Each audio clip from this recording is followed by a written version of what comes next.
దేవుని పరిశుద్ధ వాక్యంలో నుండి యెషయా గ్రంథము 41వ అధ్యాయం 21వ వచనాన్ని నేను చదువుతున్నాను. దయచేసి చిత్తగించండి. బైబిల్స్ ఉన్నవారు, చూడగలిగే పరిస్థితి ఉన్నవారు చూడండి, చూడలేనటువంటి వారు దానితో మనస్సు ఇక్కడ కేంద్రీకరించి శ్రద్ధగా ఆలకించండి. వ్యాజ్యమాడుడని యెహోవా అనుచున్నాడు, నీ రుజువు చూపించుడని యాకోబు రాజు చెప్పుచున్నాడు.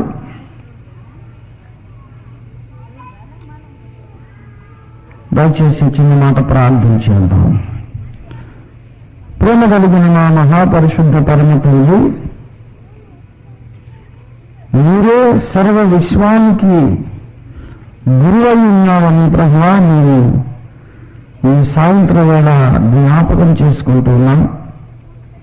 మీరు చెప్పారు స్వామి, మీరు గురువులని పిలువబడవద్దు, ఒక్కడే మీకు గురువని మీరు చెప్పారు. క్రీస్తు ఒక్కడే గురువు అని మీరు చెప్పారు. సర్వ విశ్వానికి ఉపదేశకుడవు, వెలుగునిచ్చేవాడవు నీవు ప్రభు. ఎక్కడ 2-3 నా నామమున కూడుకొని ఉందరో అక్కడ వారి మధ్యలో నేను ఉంటానన్నారు. ఇదిగో నీ సన్నిధిలో ప్రభు విస్తారమైన ప్రజలు ప్రభువా అత్యధిక సంఖ్యలో సమకూడి సమావేశమై కూర్చుని ఉండగా మీ వాగ్దానము చెప్పిన మీరు ఇక్కడికి వచ్చారని, మా మధ్యలో ఉన్నారని మేము నమ్ముచున్నాం. మీరున్నారు గనక ఏ మానవుడు మాట్లాడకూడదు తండ్రి, మీరే మాట్లాడాలి. మేమందరం వినాలి స్వామి, మీరు మాట్లాడమని మిమ్మల్ని మేము మనవి చేస్తున్నాం. క్రీస్తు ప్రభు మీరే దయపాలించి స్వరమెత్తి మీ నోరు తెరచి మీరు మాకు ఉపదేశం చేయండి. మీ నడవాల్సిన మార్గము మాకు చూపించండి. ఇది సత్యము, నిన్ను గూర్చిన సత్యము, సర్వోన్నత సత్యం మాకు బయలుపరచండి. మాతో మాట్లాడమని యేసు పరిశుద్ధ నామమున వేడుకుంటున్నాము తండ్రి, ఆమేన్. ప్రభునందు ప్రియులారా, పరిశుద్ధ బైబిల్ గ్రంథములో చాలా విచిత్రమైనటువంటి మాటలు ఇక్కడ మనకు కనబడుతూ ఉన్నాయి. దేవుని విషయాలలో సృష్టికర్తకు సంబంధించి ఆలోచన చేసినప్పుడు, సృష్టికర్త ఎడల మనం ఒక నిర్ణయం తీసుకోవలసి వచ్చినప్పుడు మనం ఏం చెయ్యాలి? దేవుని గూర్చి ఆలోచించినప్పుడు, దేవుని వెదకినప్పుడు మనం ఏం చెయ్యాలి? సాధారణంగా బైబిల్లో నుండి ఉపదేశకులు ఎత్తి చెప్పే మాట విశ్వసించుడి అని. నమ్మండి, జస్ట్ బిలీవ్ హిమ్ అని బోధకులు చెబుతూ ఉంటారు. అవును, నమ్మాల్సిందే. దేవుడి విషయంలో మనం చేయాల్సింది నమ్మటమే. We just have to trust him because his trust worthy. ఆయన నమ్మదగిన వాడు కనుక ఆయన్ని నమ్మడమే మంచిది. కానీ ఇక్కడ ఒక విచిత్రమైన మాట కనబడుతుంది. దేవుని ఎదుటికి వచ్చినటువంటి అన్య జనాంగాలతో ప్రభు మాట్లాడుతూ వ్యాజ్యమాడుడి అంటున్నాడు. వ్యాజ్యమాడుడి.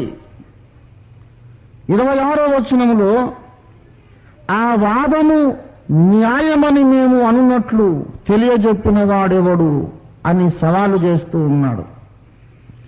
21లో వ్యాజ్యము అనే మాట కనబడుతుంది, 26లో వాదము అనే మాట కనబడుతుంది.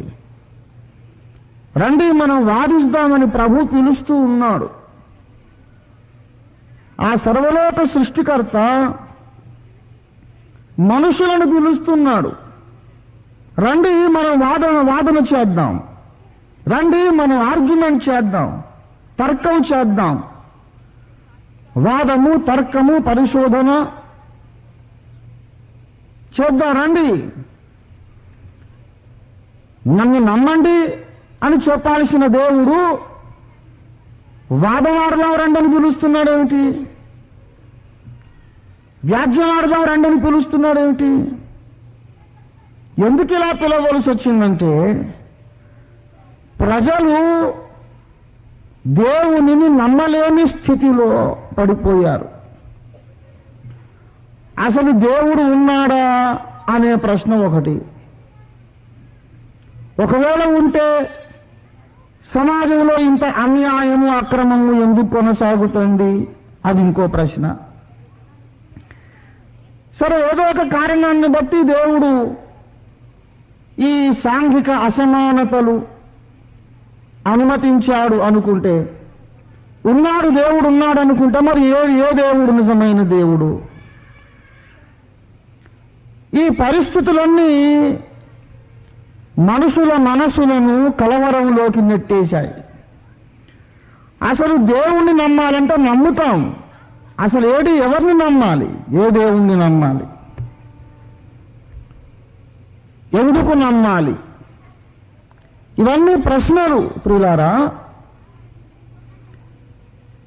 నమ్మండి అనంటే దేన్ని నమ్మాలో మనుషులు అర్థం కానటువంటి అయోమయ స్థితిలో పడిపోయారు గనుక దేవుడు అంటున్నాడు, నా దగ్గరికి రండి, మనం వాదం చేద్దాం, తర్కిద్దాం, వ్యాజ్యమాడదాం రండి అంటూ ఇంకొక మాట అన్నాడు, మీ రుజువు చూపించండి, మీ రుజువు చూపించండి. ఈ ప్రసంగ ప్రారంభంలోనే చెప్పాను, దేవుడు అన్యజనులతో మాట్లాడుతున్నాడు. అన్యజనులు అనే మాటకు అర్థం ఏమిటంటే, ఈ బైబిలులో మాట్లాడుచున్న దేవుణ్ణి తమ స్వంత దేవునిగా అంగీకరించని వారు. అన్యజనులు అంటే ఈ బైబిల్లో పలుకుచున్న దేవుణ్ణి నిజమైన దేవునిగా గుర్తించని వారు. మాకు మా దేవుళ్ళు ఉన్నారులే అనుకునేవాళ్ళు, ఆ బైబిల్లో కనబడుతున్నవాడు దేవుడు కాడు అనుకునేవాళ్ళు, ఒకవేళ అయినా మనకు అక్కర్లేదు అనుకునేవాళ్ళు. వాళ్ళతో ప్రభు మాట్లాడుతున్నాడు, రండి, నేను దేవుణ్ణి కానంటున్నారుగా మీరు, మీ రుజువు చూపించండి అంటున్నాడు. అంటే అర్థం ఏంటంటే, నేను దేవుణ్ణి కాను అనడానికి మీ రుజువు ఎక్కడా? ప్రియులారా, బైబిల్లో మాట్లాడుచున్నటువంటి దేవుడు చాలా విప్లవాత్మకమైన ఆలోచన ధోరణి కలిగిన వాడు. To discover the real God of the Bible will bring the true revolution in everyone's personal life as well as the social conditions. సామాజిక స్థితిగతులలో, దేశకాల పరిస్థితులలో, వ్యక్తిగత జీవితాలలో అసలు సిసలైన పెను విప్లవం రావాలంటే బైబిల్లో పలుకుచున్న దేవుణ్ణి మనం గుర్తించాలి. అసలు ఆయన ఎవరో మనం తెలుసుకోవాలి. దురదృష్టకరమైన విషయం ఏంటంటే, ఈ దేవుణ్ణి నమ్ముతున్నాం అనుకున్న వాళ్ళకు కూడా అసలు ఆయన ఎవరో తెలియదు. సాధారణంగా సంఘ నాయకులు ఎదురు ప్రశ్నలను ప్రోత్సహించరు. They do not encourage questions and doubts and enquiries. ఎదురు ప్రశ్న వేస్తే అవిధేయత కింద జమ కడతారు. ఎవరైనా వచ్చి, అయ్యగారు మరి మీరు పలానా ప్రసంగం చేశారు, నాకు అనుమానం వచ్చింది, నాకు ఈ ప్రశ్న పుట్టింది, మరి దానికి బైబిల్లో ఆధారం ఎక్కడుందండి, మీరు చెప్పింది నాకు సరిగా అనిపించలేదు, బైబిల్లో ఎక్కడుందో చూపించండి అని అడిగారు అనుకోండి, ఎరా నన్నే అడిగేంతటి వాడు అయ్యావురా నువ్వు? పెద్దవాళ్ళని ఎదురు మాట్లాడితే కళ్ళు పోతాయి, జాగ్రత్త. నోరు మూసుకొని చెప్పింది నమ్మంతే, ఎక్కువ తక్కువ మాట్లాడదా, నాకంటే ఎక్కువ తెలుసురా నీకు అని గదమాయించడమే. పెద్దోళ్ళు చెప్పింది నోరు మూసుకొని నమ్మాలరే, ఎదురు ప్రశ్న వేయకూడదు. దేవుడు ఏం చెప్పాడు? పెద్దోళ్ళ మాట వినమని చెప్పలే. అది నేను సందర్భం వచ్చింది కనుక చెప్తున్నాను. చెప్పుకోవాలని నాకు ఇష్టం లేదు, కానీ అమెరికా దేశంలో ఉన్నప్పుడు పెద్ద పెద్ద దేవాలయాలు, 1000 మంది పట్టే దేవాలయాలు, ముందు 3-4 బెంచుల్లో మాత్రమే మనుషులు కూర్చుంటారు. అంటే నడుములు ఒడిగిపోయిన వాళ్ళు, ముసలి వాళ్ళందరూ ముందు కూర్చుంటారు. వెనక బెంచీలన్నీ ఖాళీ. యవనస్తులందరూ వీకెండ్ వచ్చిందంటే శని ఆదివారాలు కార్లు వేసుకుని ఎక్కడొక్కడ తిరగడానికి వెళ్తారు. ఎక్కడ తిరగలేని వాళ్ళు, ఓపిక లేని వాళ్ళందరూ చర్చికి వస్తారన్నమాట. సరే, నేను వెళ్ళిన తర్వాత దేవుని కృపను బట్టి కొన్ని వందల మంది యవనస్తులు ఆరాధనకు వచ్చారు. White people and Indians also. ఆ సంఘ కాపరులు నాకు ఒక మాట చెప్పారు, అయ్యగారు వీళ్ళందరూ ఎప్పుడు ఎన్నిసార్లు పిలిచినా రారండి చర్చికి, మళ్ళీ మీరు వచ్చారండి వాళ్ళు, విచిత్రంగా ఉంది అని. యవనస్తుల కొరకు స్పెషల్ డిస్కషన్ అవర్ పెట్టారు నాతో. అప్పుడు అడిగాను, why don't you people come to the church every Sunday? ఎందుకు రారు మీరు అని అంటే, పాస్టర్ గారు మా మనసులో సందేహాలు ఉన్నాయి, వాళ్ళ దగ్గర సమాధానాలు లేవు, మా మైండ్లో డౌట్ మాకుంది, ఆయన ఎంతసేపటికి వచ్చి చేయగలవాడు, చేయి లేపాడని చెబుతున్నాడు. లేపాడు రైటే, నా డౌట్ అడుగుకోవాలి. మరి నా హృదయంలో సందేహం ఉంది, దానికి ఆయన చెప్పలేకపోతున్నాడు. ఎప్పుడు చెప్పిందే చెప్తా ఉంటే మాకు బోరు కొట్టి కనీసం లైఫ్ అన్నా ఎంజాయ్ చేద్దామని వెళ్ళిపోయామండి అని చెప్పారు. మనిషి యొక్క, మానవుని యొక్క హృదయంలో అనుమానము, సందేహము ఉన్నంత కాలము అతడు ముందడుగు వేయలేడు. అదొక పెద్ద స్పీడ్ బ్రేకరే కాదు, అడ్డుగోడ కట్టినట్టే. అందుచేత బైబిల్లో మాట్లాడుతున్న దేవుడు ప్రశ్నలను ఎప్పుడు కూడా నిరుత్సాహపరచలేదు. ఒలీవల కొండ మీద యేసు ప్రభు వారు ఒంటరిగా ఏకాంతంగా కూర్చున్నప్పుడు అందరూ వచ్చి, శిష్యులు వచ్చి ప్రశ్నలు అడిగారు. ఒక్కసారి కూడా యేసు విసుక్కోలేడు, ఓపికగా సమాధానాలు చెప్పాడు. ఆయన ఒంటరిగా ఉన్నప్పుడు శిష్యులు వచ్చి ఆ ఉపమానములన్నిటిని గూర్చి ఆయన్ని ప్రశ్న వేయగా యేసు వాటన్నిటికీ వారికి గ్రహింప శక్తి కలిగిన కొలది సమాధానములు ఇచ్చినని బైబిల్ చెబుతోంది. దేవుడు అంటూ, నన్ను ప్రశ్నించండి, నేను దేవుణ్ణి కానన్నారుగా, కాను అనడానికి మీ రుజువు ఏమిటి? రుజువులు అడుగుతున్నాడు, అంతేకాదు రుజువులు చూపిస్తున్నాడు ఆయన. అపొస్తలుల కార్యాలు 1వ అధ్యాయములో 3వ వచనములో ఇలాగూ వ్రాయబడింది. అపొస్తలుల కార్యాలు 1:3, ఆయన శ్రమపడిన తరువాత 40 దినముల వరకు వారికి అగుపడుచు దేవుని రాజ్య విషయములను గురించి బోధించుచు అనేక ప్రమాణములను, ఫుట్నోట్లు, అనేక రుజువులను చూపి వారికి తను తాను సజీవునిగా కనపరుచుకునను. అపొస్తలుల కార్యాలు 1:3లో ఏం చూపిస్తున్నాడు ఆయన? అనేక రుజువులను చూపించి. యెషయా 21లో ఏం చెబుతున్నాడు ఆయన? మీ రుజువులు ఎక్కడ? నేను దేవుణ్ణి చెప్పడానికి నా రుజువులు నేను ఆఫర్ చేస్తున్నాను. Come on, I offer evidences and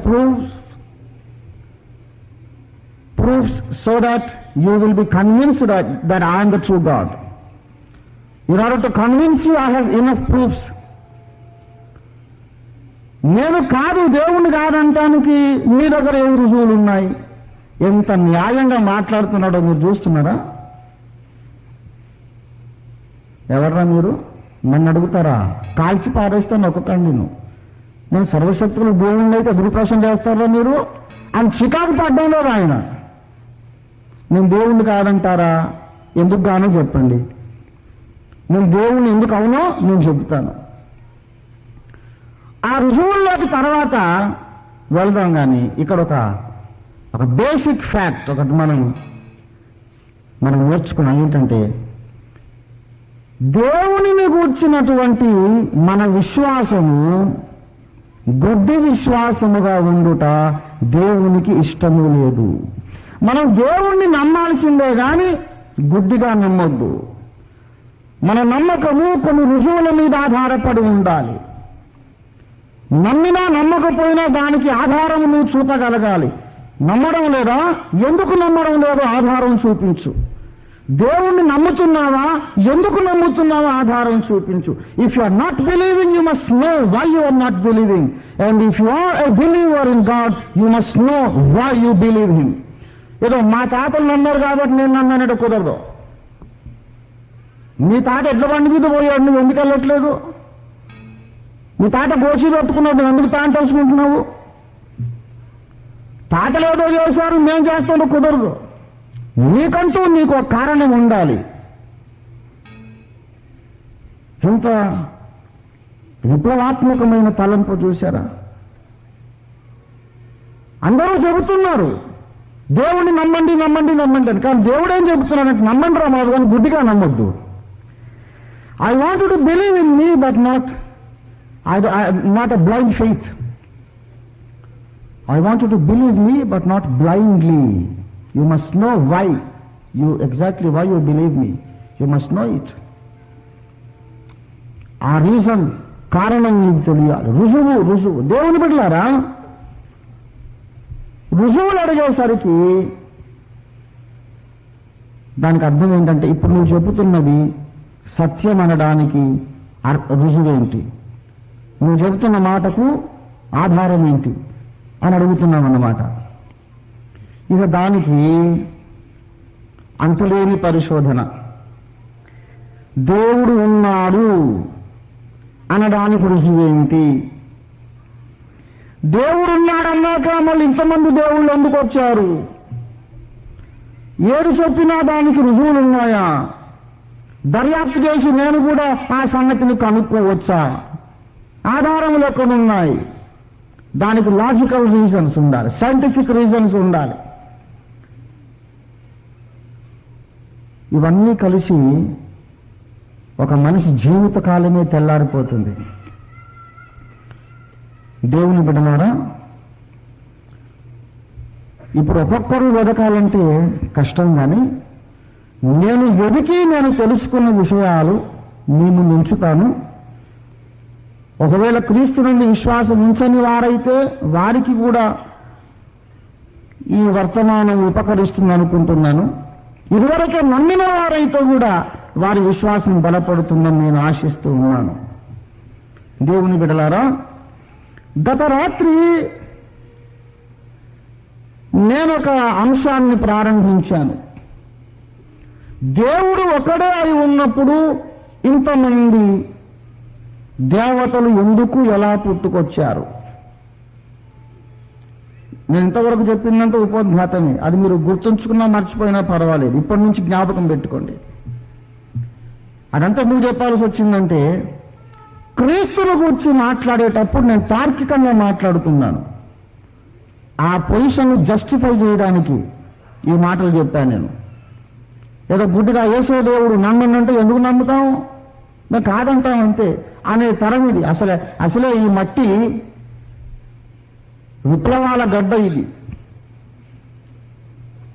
ఇక్కడ ఉన్న వాళ్ళు ఎవరు సామాన్యులు కాదు. ఏదో నమ్మనంటే అతను అలాగే దూర బాప్తిసం ఎప్పుడు ఇస్తాం అనే రకం కాదు. అయ్యగారిగా బాప్తిసం ఇచ్చే రకం ఇక్కడ. అందుచేత నాకు తెలుసు, నమ్మండి అంటే నువ్వు నమ్మాలి, నువ్వు కూర్చో నేను చెప్తాను నువ్వు విను అనే రకం. నేను ఇక్కడ పుట్టిన వాడినే కనుక నాకు తెలుసు. అందుచేత మీలో ఎవరన్నా తార్కికంగా ఆలోచించేవారుంటే మిమ్మలను బైబిల్లోని దేవుడు ప్రత్యేకంగా ప్రేమిస్తున్నాడని ఈ సాయంత్రకాలం నేను మీకు తెలియజేయబోతున్నాను. If you are a logical thinker, if you are an argumentative person, the God of the Bible loves you especially. Yes.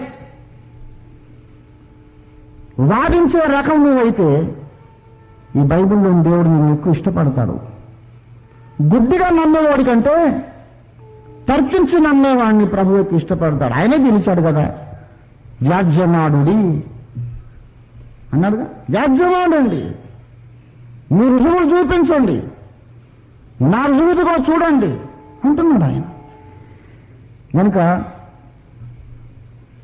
మేము కొంచెం మాకు ఆధారాలు ఉంటే కానీ నమ్మం సార్ అనేవాళ్ళు ఎవరైనా ఉంటే మీరు నిజంగా అదృష్టవంతులు. ఆ మనసు మీకున్నందుకు ఈ దేవుడు మిమ్మల్ని ఎక్కువ ఇష్టపడతాడు. ఆ మాట చెప్పడానికి ఆ ఉపోద్ఘాతం అంతా చెప్పాను. గత రాత్రి కాలం నేను ఒక అంశాన్ని ప్రారంభించాను. ఇంతమంది దేవతలు ఎందుకు పుట్టారు, ఎలా పుట్టారు? ప్రియులారా, నిజానికి మనము మాట్లాడుకుంటున్న ఈ అంశానికి ఒక పేరు పెట్టవలసి ఉంటే నేను అనుకుంటాను దానికి ఈ పేరు చాలా బాగుంటుంది అనుకుంటాను. భారతదేశంలో మతము యొక్క పరిణామ క్రమము. భారతదేశంలో మత విశ్వాసము యొక్క పరిణామ క్రమము. The order of evolution of religious thought in India. ఇదొక మహాసముద్రమంత అంశం. ఇండియాని నేను కన్ఫైన్ చేశాను.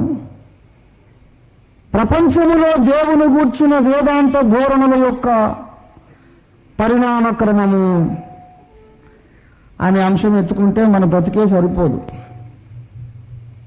భారతదేశంలో ఉన్న ఈ మత క్రమం ఎలా ఏర్పడిందో అది కూడా చెప్పుకోవడానికి మనకి కూటాలు సరిపోవు. ఏదేమైనా ఒక అంశాన్ని పరిచయం చేస్తూ ఉన్నాను. మీరు ఈ దిశలో ఇక మీదట ఆలోచన చేయాలని మీకు మనవి చేస్తున్నాను. ప్రియులారా, చకచక చెప్పుకెళ్ళిపోతాను.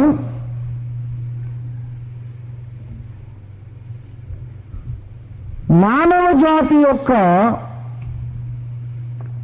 చరిత్రను కూడా కొంచెం మనం జ్ఞాపకం చేసుకోవాల్సిందిగా దేవుడు కోరుతూ ఉన్నాడు. అసలు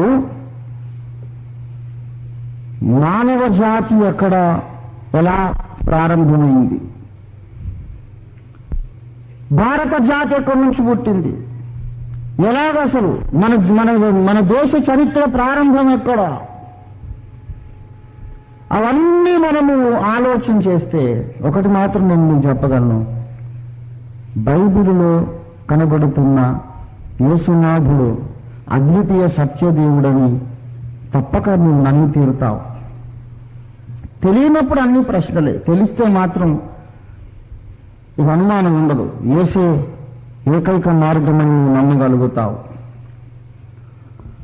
బైబిల్ గ్రంథం తేటగా ఒక మహాసత్యాన్ని చెబుతున్నది. క్లుప్తీకరిస్తాను. అపొస్తలుల కార్యాలు 17వ అధ్యాయంలో, అపొస్తలుల కార్యాలు 17:26లో ఇలాగ చెప్పబడింది. మరియు యావత్తు భూమి మీద కాపురముండుటకు ఆయన ఎవరి నుండి ప్రతి జాతి మనుషులను సృష్టించి, ఒకరి నుండి ప్రతి జాతి మనుషులను సృష్టించి, చాలు చాలు చాలు యావత్తు భూమి మీద కాపురముండుటకు ఆయన ఒకరి నుండి ప్రతి జాతి మనుషులను సృష్టించి. ప్రపంచములోని మనుషులందరూ ఒకరి కడుపుననే పుట్టారు. ఆర్యులు, ద్రావిడులు, ఆఫ్రికన్ తెగలు, మంగోలియన్ తెగలు, ఆంగ్లో సాక్సన్ పీపుల్, ఇలాగ రకరకాల ఆదిమ మానవ జాతులు ఉన్నారు. అసలు వీళ్ళందరికీ కూడా తండ్రి ఒక్కడేనని బైబిల్ గ్రంథం చాలా తేటగా చెబుతోంది. మానవ జాతి ఎలా పుట్టిందనంటే మానవ జాతి కోతులోంచి పుట్టిందని అర్థం లేని అడ్డమైన వాదనలు చేస్తున్నారు. చాలా తప్పది. కోతుల్లోంచి మనుషులు పుట్టలేదు నాయన. జెనెటిక్ సైన్స్ ఒప్పుకోదు. The theory of evolution is yet a hypothesis which is yet to be proven and which will never be proven, because all other sciences are going against the theory of evolution. పరిణామవాదము, Darwin థియరీకి అడ్డంగా పోతున్నాయి మిగతా సైన్సులన్నీ కూడా. Genetic science చెప్పేది, జన్యు శాస్త్రం చెప్పేది ఏంటంటే తండ్రి తల్లి, మేల్ అండ్ ఫిమేల్ ఎవరి కలయిక వల్ల పిండోత్పత్తి కలిగిందో ఆ పిండములో తల్లిదండ్రుల లక్షణములు 100% ఉంటాయి. దానికి లేని లక్షణం కొత్తది దీనికి రాదు, ఉన్నది లేకుండా పోదు. ఆ పురుష స్త్రీ పురుషులు ఎవరైతే కలయిక ద్వారా పిండధారణ జరిగిందో వాళ్ళ కొమ్ములుంటే వీడికి పిండానికి కొమ్ములు వస్తాయి, వాళ్ళకి రెక్కలుంటే వీడికి రెక్కలు వస్తాయి, వాళ్ళకి తోకుంటే వీడికి తోక వస్తుంది. తల్లిదండ్రులకు లేనటువంటి లక్షణాలు పిండానికి రావు, వాళ్ళకున్న లక్షణాలు లేకుండా పోవు. Every living creature can exactly reproduce himself. అంతేగాని కొత్త లక్షణాలు ఏమి వచ్చి పడవు, దానికి జెనెటిక్ సైన్స్ ఒప్పుకోదు. మనుషులకు మనుషులే పుడతారు, కోతులకు కోతులే పుడతాయి. కోతులకు మనుషులు పుట్టరు, కానీ కొన్నిసార్లు ప్రత్యేక పరిస్థితుల్లో మనుషులకు కోతులు పుడుతుంటారు, అది వేరే విషయం. దాని మెట్టుకు అసలు మనుషుల కోతులు పుట్టం కాదు, మనుషుల కోతులు అవుతూ ఉంటారు, అది వేరే విషయం. నిజానికి మానవుని యొక్క ప్రారంభం ఎలా జరిగిందంటే, దేవుడంట ముందు ఒక మనిషిని నిర్మించి అతనికి ఒక భార్యను చేసి ఇచ్చాడు, అతనిలో నుండే సకల జాతులు పుట్టాయి. మన ఈనాడులో జ్ఞాన నేత్రము అనే చోట వేశాడు కొన్ని దినాల కిందట. ఎవరో సైంటిస్టు కనుక్కున్నాడంట, ఈ జన్యువులన్నీ కూడా పరిశోధన చేసి చేసి చేసి ప్రపంచములోని జాతులన్నీ కూడా ఒక్క మూల పురుషుల నుండే పుట్టాయని ఆ సైంటిస్ట్ గారు కనుక్కున్నాడంట. ఈనాడు జ్ఞాన నేత్రంలో వేశాడు. నువ్వు ఇప్పుడు కనుక్కున్నది ఏమిటి? ఎప్పుడో బైబిల్ అదే చెప్పింది. బైబిల్ చెప్పినవన్నీ నేను కొత్తగా కనుక్కుంటూ ఉంటారన్నమాట. ఒకరి నుండి ప్రతి జాతి మనుషులను దేవుడు నిర్మించాడు. కొన్ని ప్రత్యేక పరిస్థితులను బట్టి ఆ జాతులు అలాగ విడిపోయాయి. ఏమైందో నేను టూకీగా చెప్తాను. ఇది వేరే ఊరైతే చాలాసేపు చెప్పాలి, కానీ వరంగల్లో అవసరంలే. Akal మందుకో ఇషారా coffee high. వరంగల్లో వేరే ఊర్లో 30 గంట చెప్పే పాయింట్, ఇక్కడ ఒక అలాగంతా అందుకుంటారు అంతే. అంత నా వాళ్ళు కదా. ఆరంభంలో దేవుడు సృజించినప్పుడు భూమి మీదంతా ఆ ఒకని నుండి వచ్చిన సంతానం అంతా ఒక చోటే ఉన్నారు. It was one family.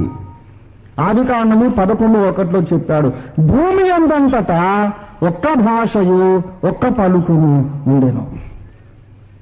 వాళ్ళంతా ఒకే భాష మాట్లాడారు, ఒక భాష ఒక పలుకు, మళ్ళీ యాస కూడా వేరు కాదు. భాష ఒకటే, పలుకు కూడా ఒకటి, సేమ్ యాక్సెంట్ అన్నమాట. ఈ రోజుల్లో ఇప్పుడు తన తెలుగు అందరూ తెలుగే. వరంగల్లో వచ్చిండు పోయిండు అంటాం, అటు రాయలసీమకి వెళ్తే వచ్చినాడు పోయినాడు అని అంటాం, కృష్ణా జిల్లాలో వచ్చాడు వెళ్ళాడు అని అంటాం. తెలుగే, అది తెలుగే. వచ్చినాడన్నా తెలుగే, వచ్చిండన్నా తెలుగే, వచ్చాడన్నా తెలుగే. ఆ రోజుల్లో ఆ భేదం కూడా లేదు, అంతా ఒకటి, ఒకే భాష ఒకే పలుకు. అలా ఉన్నప్పుడు వాళ్ళందరూ కలిసి నిమ్రోదు అనేవాడి కింద ఒక రాజ్యముగా రూపొందారు. ఆ నిమ్రోదు అనేవాడు ఏం చేశాడంటే, నేను మీకు నిరూపణలు కూడా చెప్తాను, ముందు కథ చెప్పుకెళ్తాను, అవసరమైన చోట నిరూపణ ఇస్తాను. ఆ నిమ్రోదు అనేవాడు ఏం చేశాడంటే, నేను మీకందరికీ రాజును మాత్రమే కాదు, నేను దేవుడను కూడా, నన్ను ఆరాధించండి, నేను సూర్యదేవుని అవతారాన్ని, నా భార్య సెమిరమీస్, ఆమె ఆకాశరాణి, నాకిద్దరికి ఒక కొడుకు పుట్టాడు, తమ్మూజు అని పేరు. వాడేమో ఏదైనా తోటలో దేవుడు చెప్పాడుగా, స్త్రీ సంతానము రక్షకుడు విమోచకుడు పుడతాడు, వాడు వీడే. దేవుడు వాగ్దానం చేసిన స్త్రీ సంతానం మా కొడుకు, నేనేమో సూర్యదేవుణ్ణి, నా భార్య ఆకాశరాణి, మా కల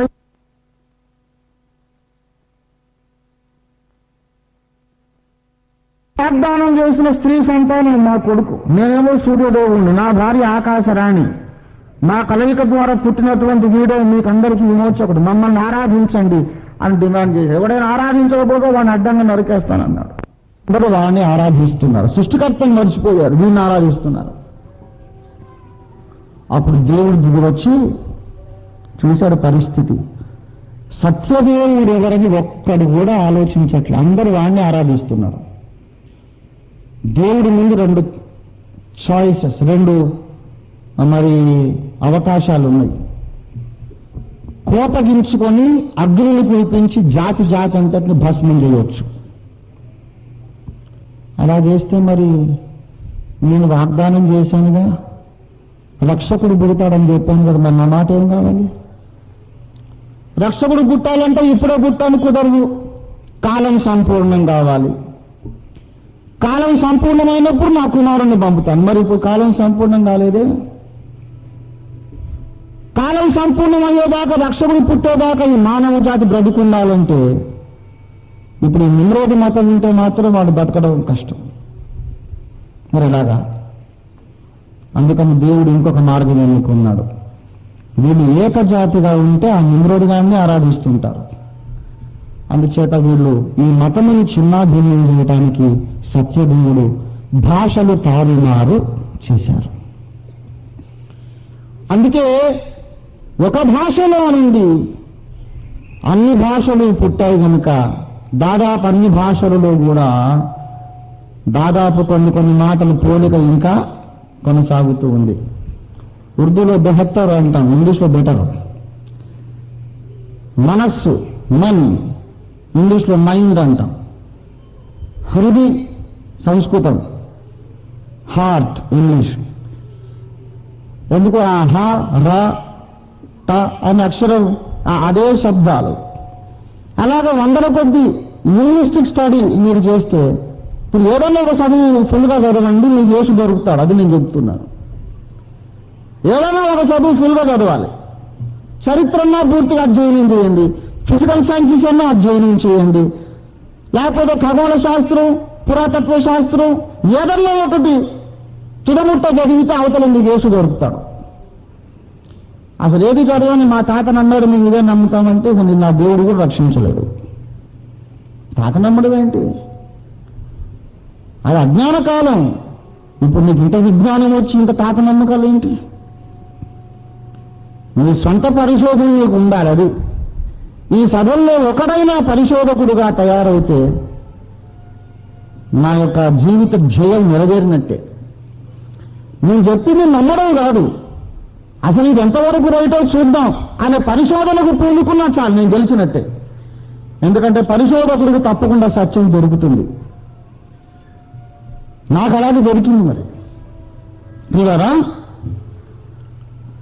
అన్ని భాషలలో కొన్ని మాటలు దాదాపు ఒకే రకంగా ధ్వనిస్తూ ఉంటాయి. దీనికి కారణం ఏంటో ఎవడు చెప్పడు. అసలు మానవ జాతి ఎట్లా పుట్టిందని అడగండి, మన దేశంలో పెద్దలను అడగండి. అసలు మనవు నుండి మానవ జాతి పుట్టింది అంటారు మన దేశంలో పెద్దలు. ఆహా, మనవు సంతతి కనుక మానవుడు, బాగానే ఉంది. మరి మనవులో నుండి పుట్టిన మానవ జాతిలో 4 వర్ణములు ఉన్నవి అంటారు. బ్రాహ్మణ, క్షత్రియ, వైశ్య, శూద్ర, 4 తెగలు. ఇంత మనువు కులమేదో. అసలు మనువు బ్రాహ్మణుడా, రెడ్డా, శూద్రుడా, లేకుంటే కమ్మ, కాప, క్షత్రియుడా, వైశ్యుడా, ఎవరు? తండ్రిదే కులమో కొడుకులదే కులం కావాలి కదా. అంటే సరే, ఆయన మనువు గారు ఒక బ్రాహ్మణుణ్ణి, ఒక క్షత్రియుణ్ణి, ఒక వైశ్యుణ్ణి, ఒక శూద్రుణ్ణి అన్నాడు అనుకుందాం. మరి అమెరికా వాడిని ఎవరికి అన్నారు? చైనా వాడిని ఎవరికి అన్నాడు? ఇదిగో అయ్యంగా ఎక్కువ అడగ బాగు, పెద్దలకు ఎదురు మాట్లాడితే కళ్ళు పోతాయి. దబాయి సెక్షన్ దిగడమే. జవాబులు లేవు. ఒకరిలో నుండి ఈ మానవ జాతి అంతా పుట్టిందంటే మరి ఇన్ని భాషలు ఎందుకు వచ్చినాయి, ఇన్ని జాతులు ఎందుకు వచ్చినాయి? ఎవ్వరు చెప్పరండి, ఈ గ్రంథం తప్ప. ఆ మనోరాజులో అసలు సంగతి ఏంటంటే, బ్రహ్మశిరస్సున బ్రాహ్మణుడు పుట్టాడు, బ్రహ్మ భుజాల్లో క్షత్రియుడు పుట్టాడు, ఉదరము నుండి వైశ్యుడు పుట్టాడు, పాదాల్లో నుండి శూద్రుడు పుట్టాడు అన్న. అసలు బ్రహ్మదేవుడి కులం బ్రాహ్మణ తల, క్షత్రియ భుజాలు, శూద్ర పాదాలు ఉన్నాయా?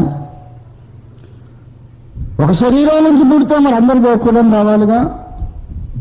సరే, ఈ నలుగురు అయిపోయాక పంచముడు ఉన్నాడు, మాల మాదిగలు. మరి ఆయన ఎక్కడి నుంచి పుట్టారు? గాల్లోంచి పుట్టారా? దేవుడిలాగా స్వయంభూలా? తల నుంచి కాళ్ళ దాకా లెక్క చెప్పేసి నీవే. మరి ఐదో వాడు ఎక్కడి నుంచి పుట్టాడు? గాల్లోంచి నువ్వు దేవుడిలాగా స్వయంభూనైనా నేను ఇంతకు నువ్వు పుట్టావు, ఇంత పరిశుద్ధుడివి, మా అపవిత్రుల మధ్యలో ఉండటానికి నీ వీలు లేదు పరిశుద్ధుడా అని ఊరికి బయట పెట్టినట్టున్నారు ఈ అపవిత్రులంతా కలిసి. మరి ఎందుకో ఆయన బయట పెట్టడం? అసలు ఈ కులాలు ఎందుకు వచ్చినాయో, మాలామాదిగలనే సామాజిక అంతరాలు ఎందుకు వచ్చినాయో నేను చెబుతున్నాను. ఎవరు దీనికి సమాధానం చెప్పరు. దేవుని బిడ్డలారా, అసలు మానవ జాతి ఎట్లా ప్రారంభమైంది, ఇప్పుడున్న స్థితికి ఎలాగూ వచ్చింది అనే ప్రశ్నలకు బైబిల్ కంటే స్పష్టమైన సమాధానాలు ఇస్తూ ఉన్నది. మొట్టమొదట ఒక మనిషిలో నుండి మానవ జాతి పుట్టింది. ఆ ఒక మనిషి నుంచి పుట్టిన జాతి ఒక్క భాష మాట్లాడాలి కదా, మరి ఇన్ని భాషలు ఎందుకు వచ్చినాయి? ఎవరు చెప్పరు. ఇప్పుడు మనలో నుండి అందరూ కూర్చో, మరి మనం ఇంగ్లీష్ మాట్లాడా, సంస్కృతం మాట్లాడా, అరబికా, ఉర్దూవా, తెలుగా, ఏది మాట్లాడారు? ఇప్పుడు నేను తెలుగు మాట్లాడితే నా కొడుకు తెలుగే మాట్లాడతాడు, వాడి కొడుకు వాడి కొడుకు వాడి కొడుకు వాడి కొడుకు ఎప్పుడు తెలుగే మాట్లాడతారు. సడన్ గా ఒకరు లంబాడి భాష మాట్లాడే, మరి వేరే భాషలు ఎందుకు వచ్చినాయి? మనలో మాట్లాడితే మానవులంతా ఒక్క భాష మాట్లాడారు. ఎన్ని భాషలు ఎందుకు వచ్చినాయి అంటే, ఏం అవన్నీ ఎక్కువ మాట్లాడితే కళ్ళు పోతాయి అంటాడు. చెప్పలేకపోతే దబాయింపు సెక్షనే. ప్రియులారా, దబాయిస్తే మనుషుల్లో సందేహాలు సమస్య పోవు, వాడు దేవునికే దూరం అయిపోతున్నాడు. అందుకే దేవుడు అంటాడు, దబాయించడు ఆయన. రండి వ్యాజ్యం ఆడదాం, మీ ప్రశ్న ఉంటే నాకు చెప్పండి, నేను చెబుతాను, రుజువు చూపిస్తాను. ఎంత మంచి దేవుడో చూసారా? ఒకరి నుండి పుట్టిన జాతంతా ఒక్క భాష మాట్లాడాలి కదా అన్నమాట వాస్తవమే. ఒకప్పుడు అలాగే మాట్లాడారు. ఎప్పుడైతే వాళ్ళంతా ఒక మతాన్ని కల్పించుకున్నారో, దేవుడు వచ్చి ఒక జాతిని భాషలు తారుమారు చేశాడన్నమాట. భాషలు తారుమారు చేశాడు, అర్థం కాకుండా చేశాడు. వాళ్ళంతా కలిసి ఇల్లు కట్టుకుంటున్నారు, ఒక పెద్ద గోపురం కడుతున్నారు. నిన్నటి వరకు బాగా నిర్మాణం సాగింది, రాత్రి పడుకున్నారు. దేవుడు దిగొచ్చి అందరి బుర్రకాయల్లో స్క్రూలు, నట్లు, బోల్ట్లు అన్ని కనెక్షన్లన్నీ తీసి రాన్ కనెక్షన్ తెచ్చి వెళ్ళిపోయాడు. రేపు పొద్దున నుంచి వాడికి ఆడి భాష అర్థం కావట్లేదు, ఎదురోటి భాష అర్థం కావట్లే. మేస్త్రి ఉందరే, బకెట్ నీళ్ళు తీసుకురారా అంటే అలాగేనని చెప్పి వెళ్ళి ఆడు 4 ఇటుకలు వేస్తున్నాడు.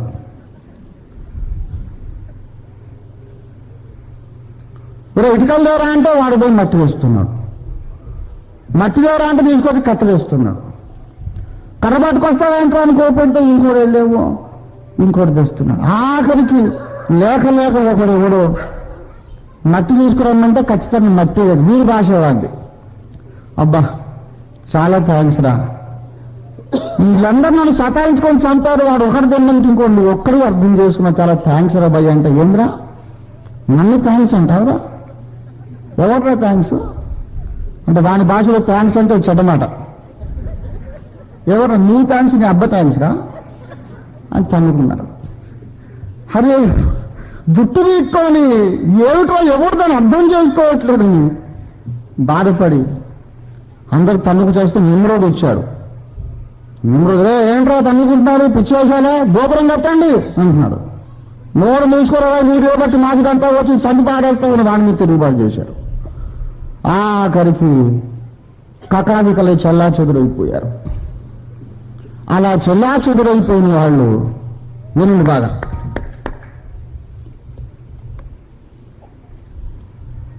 థ్యాంక్స్ అంటే చాలా మంచి మాట అనుకున్న గుంపు అందరూ ఒక మూలకున్నారు. థ్యాంక్స్ అంటే చాలా చెడ్డ మాట అనుకున్నాడు అందరూ ఒక మూలకున్నారు. నీళ్లు అనగా మట్టి అనుకున్నాడు ఒక దగ్గర ఉన్నాడు. మట్టి అనగా రాయి అనుకున్నాడు ఇంకో దగ్గర ఉన్నాడు. ఒక గ్రూప్ అందరు దూరం ఉండి ఒకనోడు బిక్కుమంటా నిన్నటి దాకా బాగానే ఉన్నాడు వాడు, ఇప్పుడు కొత్త భాష మాట్లాడుతున్నాడు ఏమిటో. నిన్న నైట్ దేవుడు వచ్చి కనెక్షన్స్ అంతా మార్చిపోయాడు, వాళ్ళకు తెలియదు ఆ సంగతి. ఈ టర్మిన కనెక్షన్స్ అన్ని తారుమారు చేసిపోయాడు. బుర్రకాయలో కొత్త లాంగ్వేజ్ ఫార్మ్ అయిపోయింది. సరే, అలా కొంతకాలం అయిన తర్వాత ఒకే భూమంతా ఏకఖండం సుమా. అప్పట్లో మానవ జాతంలో ఒకటి, భూమంతా ఎప్పుడంత అమెరికా వేరు, ఆస్ట్రేలియా వేరు అలా లేదు అప్పట్లో. అంత ఏకఖండం, ఒక్కో రకం భాష మాట్లాడే వాళ్ళందరూ ఒక్కో వైపు ఇలా వేసి దూరంగా ఉండి అలా చూస్తున్నారు. ఉన్నట్టుండి గడగడమని ధ్వని పుట్టి భయంకరమైన భూకంపం వచ్చి భూమి చీలిపోయి ఖండాలుగా విభాగింపబడి, ఆదికాండము 10వ అధ్యాయం 25. ఏదరుకు ఇద్దరు కుమారులు పుట్టిరి, వానిలో ఒకని పేరు పెలెగు. జెనసిస్ 10:25. ఏలయనగా అతని దినములలో భూమి దేశములుగా భూమి పెలగు అనగా విభజన, డివిజన్. ఒకడు పుట్టాడు, వాడు పుట్టినప్పుడు భూమి విభాగింపబడి అంతవరకు ఏకఖండమే. నేను మీకు సంగతి చెబుతాను, ఎంత ఏదో నా ఊహ కాదు. ఎప్పుడన్నా ప్రపంచ పటం చూసారా? చాలాసార్లు చూసి ఉంటారు. కళ్ళ ముందు జ్ఞాపకం వస్తుందా? ప్రపంచ పటాన్ని జ్ఞాపకం చేసుకోండి. ఆఫ్రికా ఖండం, ఐరోపా, ఆఫ్రికా ఖండం ఇలాగా, ఉత్తర అమెరికా, దక్షిణ అమెరికా ఇటువైపు. ఆ రెండింటిని కత్తిరించి ఆ రెండు అంచులు కలపడానికి ప్రయత్నం చేయండి, సరిగ్గా అతుకుతాయి. ఇన్ని వేల సంవత్సరాలు సముద్రపు నీటి ఒరిపిడికి అంచులు కొంచెం మారినా దాదాపుగా ఇంకా అలాగే ఉన్నాయి. శాస్త్రజ్ఞులు చెబుతున్నారు ఏంటంటే, ఉత్తర అమెరికా, దక్షిణ అమెరికా ఉన్న భూభాగం, ఈ ఐరోపా, ఆఫ్రికా ఉన్న భూభాగం ఒకప్పుడు కలిసే ఉండేది, తర్వాత ఏదో కారణాన్ని బట్టి దూరం జరిగిపోయాయని శాస్త్రజ్ఞులు చెబుతున్నారు. దీనికి ఒక నిరూపణ ఏంటంటే, ఆఫ్రికా ఖండం యొక్క చివరి అంచెంబడి ఉన్నటువంటి కొన్ని మొక్కలు ఉత్తర అమెరికా, దక్షిణ అమెరికా ఇటువైపు ఉన్నటువంటి అంచెంబడి కూడా ఉన్నాయన్నమాట. ఆ చెట్లు ఆ అంచుకు ఈ అంచుకు ఉన్నాయి, లోకంలో ఇంకెక్కడ లేవు. ఆ ఎడ్జుకు ఈ ఎడ్జుకు ఉన్నాయన్నమాట, ఇంక ఎక్కడ లేదు అది, ఇంకా ఏ దేశంలో లేదు, అక్కడే ఉన్నాయి ఆ బొటానికల్ ఫ్యామిలీ, ఆ చెట్లు అన్నమాట. దాన్ని బట్టి అంతా ఒకప్పుడు కలిసి ఉన్న భూమి పగిలిపోయిందని శాస్త్రజ్ఞులు చెబుతున్నాను. ఇప్పుడు ఏనాడో బైబిల్ చెప్తుంది, భూమి ఒకప్పుడు ఏకఖండముగా ఉండి తర్వాత పగిలిపోయిందని. అలాగ పగిలిపోయిన తర్వాత ఇక ఆ ముక్క మీద ఉన్నోళ్ళు, ఈ ముక్క మీద ఉన్నోళ్ళు, ఆ ముక్క మీద ఉన్నోళ్ళు ఎవరికి వాళ్ళు ఇష్టం వచ్చిన మతాలు కల్పించుకున్నారు. సరే, ఇండియాలోకి వచ్చి పడదాం. ఈరోజు టాపిక్ ఏమిటని చెప్పాను? భారతదేశంలో మతం యొక్క పరిణామము. ఎప్పుడైతే భారతదేశంలో మరి సింధులోయ నాగరికత అనేది ఏర్పడిందో, సింధులోయ నాగరికత ప్రజలు వ్యవసాయ ప్రధానమైనటువంటి జాతి. వారు యుద్ధతంత్రములో నిపుణులేమీ కాదు. ప్రయోజనకరమైనటువంటి మంచి డ్రైనేజీ సిస్టమ్, మంచి వ్యవసాయ పద్ధతులు, మంచి బలమైనటువంటి ఇండ్లు ఇవన్నీ కట్టుకొని హాయిగా ప్రశాంతంగా జీవనం చేస్తున్నారు. ఆ టైంలో ఇరాన్ దేశం నుండి ఆర్యులు ఇండియాకు వలస వచ్చారు. దేశమును ప్రేమించుమన్నా అన్నారు. దేశాన్ని ప్రేమించాలంటే అసలు దేశం అంటే తెలియాలిగా. దేశభక్తులను అడగండి, మన దేశం చరిత్ర ఏంటంటే తెలియదు. దేని మీద భక్తి ఉంది మీకు అసలు దేశం చరిత్ర తెలియకపోతే? సరిగ్గా దేశం సంగతి చెబుతున్నాను వినండి. ఆర్యులు ఇండియాకు వలస వచ్చారు. నిన్న రాత్రి చెప్పారు. ఎందుకు వచ్చారన్నాను జ్ఞాపకం ఉందా? మతపరమైన అభిప్రాయ భేదాలను బట్టి ఇరాన్ దేశంలో ఉన్న ఆర్యులకు కలహములు వచ్చినవి. ఇరాన్ దేశంలోని ఆర్యులకు కలహాలు వచ్చినాయి. ప్రాముఖ్యంగా ఇరాన్ దేశంలో నుండి వచ్చినటువంటి ఈ ఆర్యులు ఏకేశ్వరుడున్నాడు అని నమ్మారు. పారసీక మతం ఏంటో మీకు తెలుసా? పారసీక మతంలో ఇద్దరు దేవుళ్ళు ఉంటారు.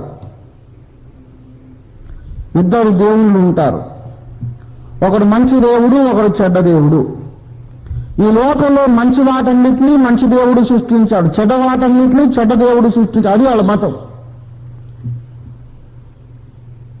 కాదు అసలు దేవుడు ఒక్కడే అన్నోళ్ళు కొంతమంది. ఆ ఒక్క దేవుడు అన్ని మంచిగా చేశాడు, తర్వాత చెడిపోయి అంటారు.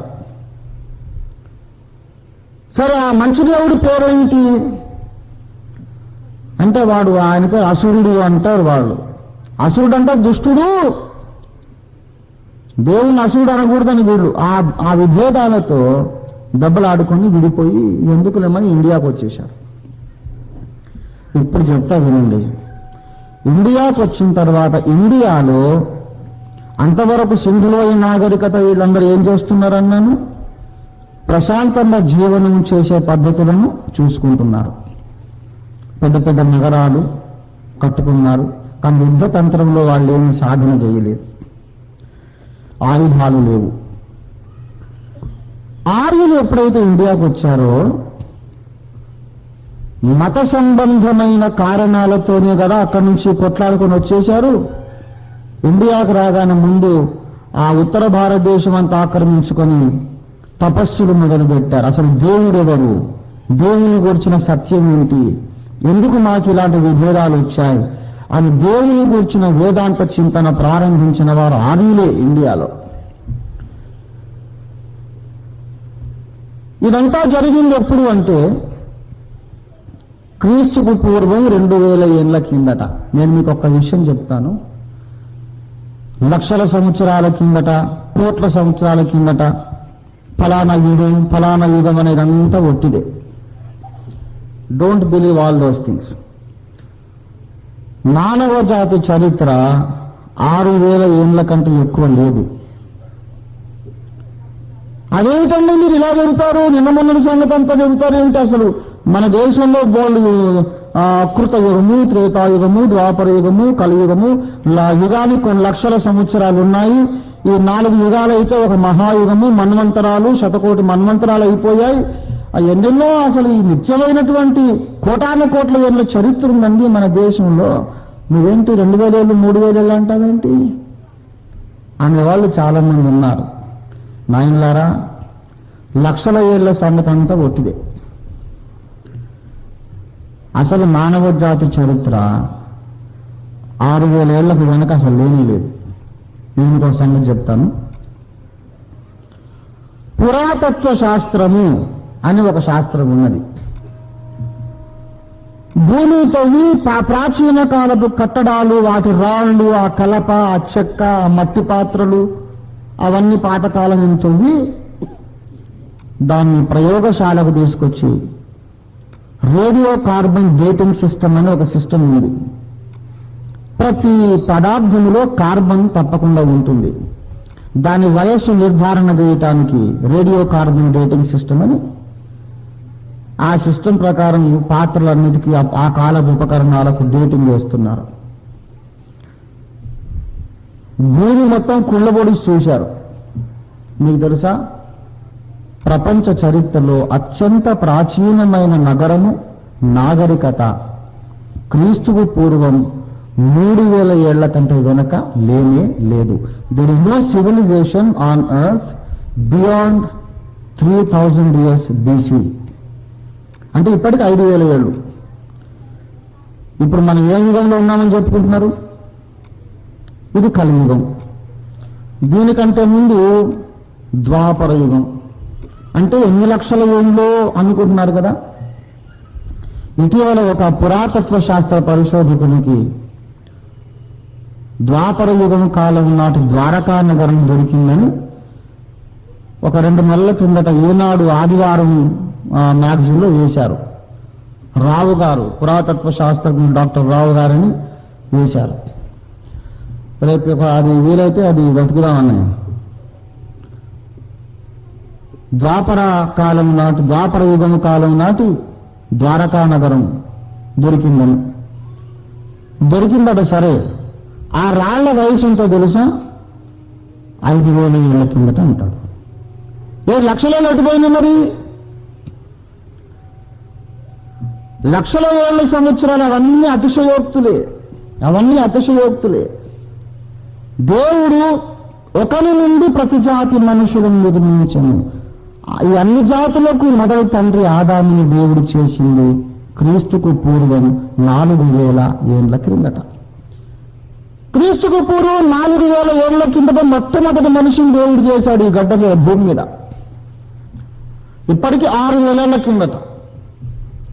ఆ తర్వాత మొదటి 1000 సంవత్సరాల లోపల ఆయన సంతానం అంతా విస్తరించింది.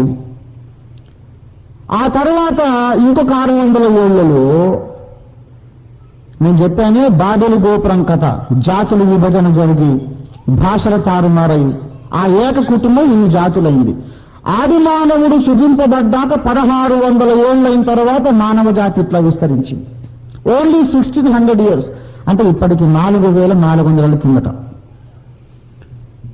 ఇప్పటికి ఎంతకాలం కిందట? 4,400 ఏళ్ళ కిందట. ఆ తర్వాత వాళ్ళు అక్కడక్కడికి ఆయా దేశాలకు వేరే వేరే ఖండాలకు చెదిరిపోయి ఇల్లు కట్టుకున్నారు, నగరాలు నిర్మించుకున్నారు. అందుకే 5,000 ఏళ్ల కంటే వెనుక ఈ భూమి మీద ఏ నగరమూ లేదు, ఏ జాతి లేదు, ఏ నాగరికత లేదు. లక్షలేళ్ళు కోట్లేళ్ళంతా అతిశయోక్తులే.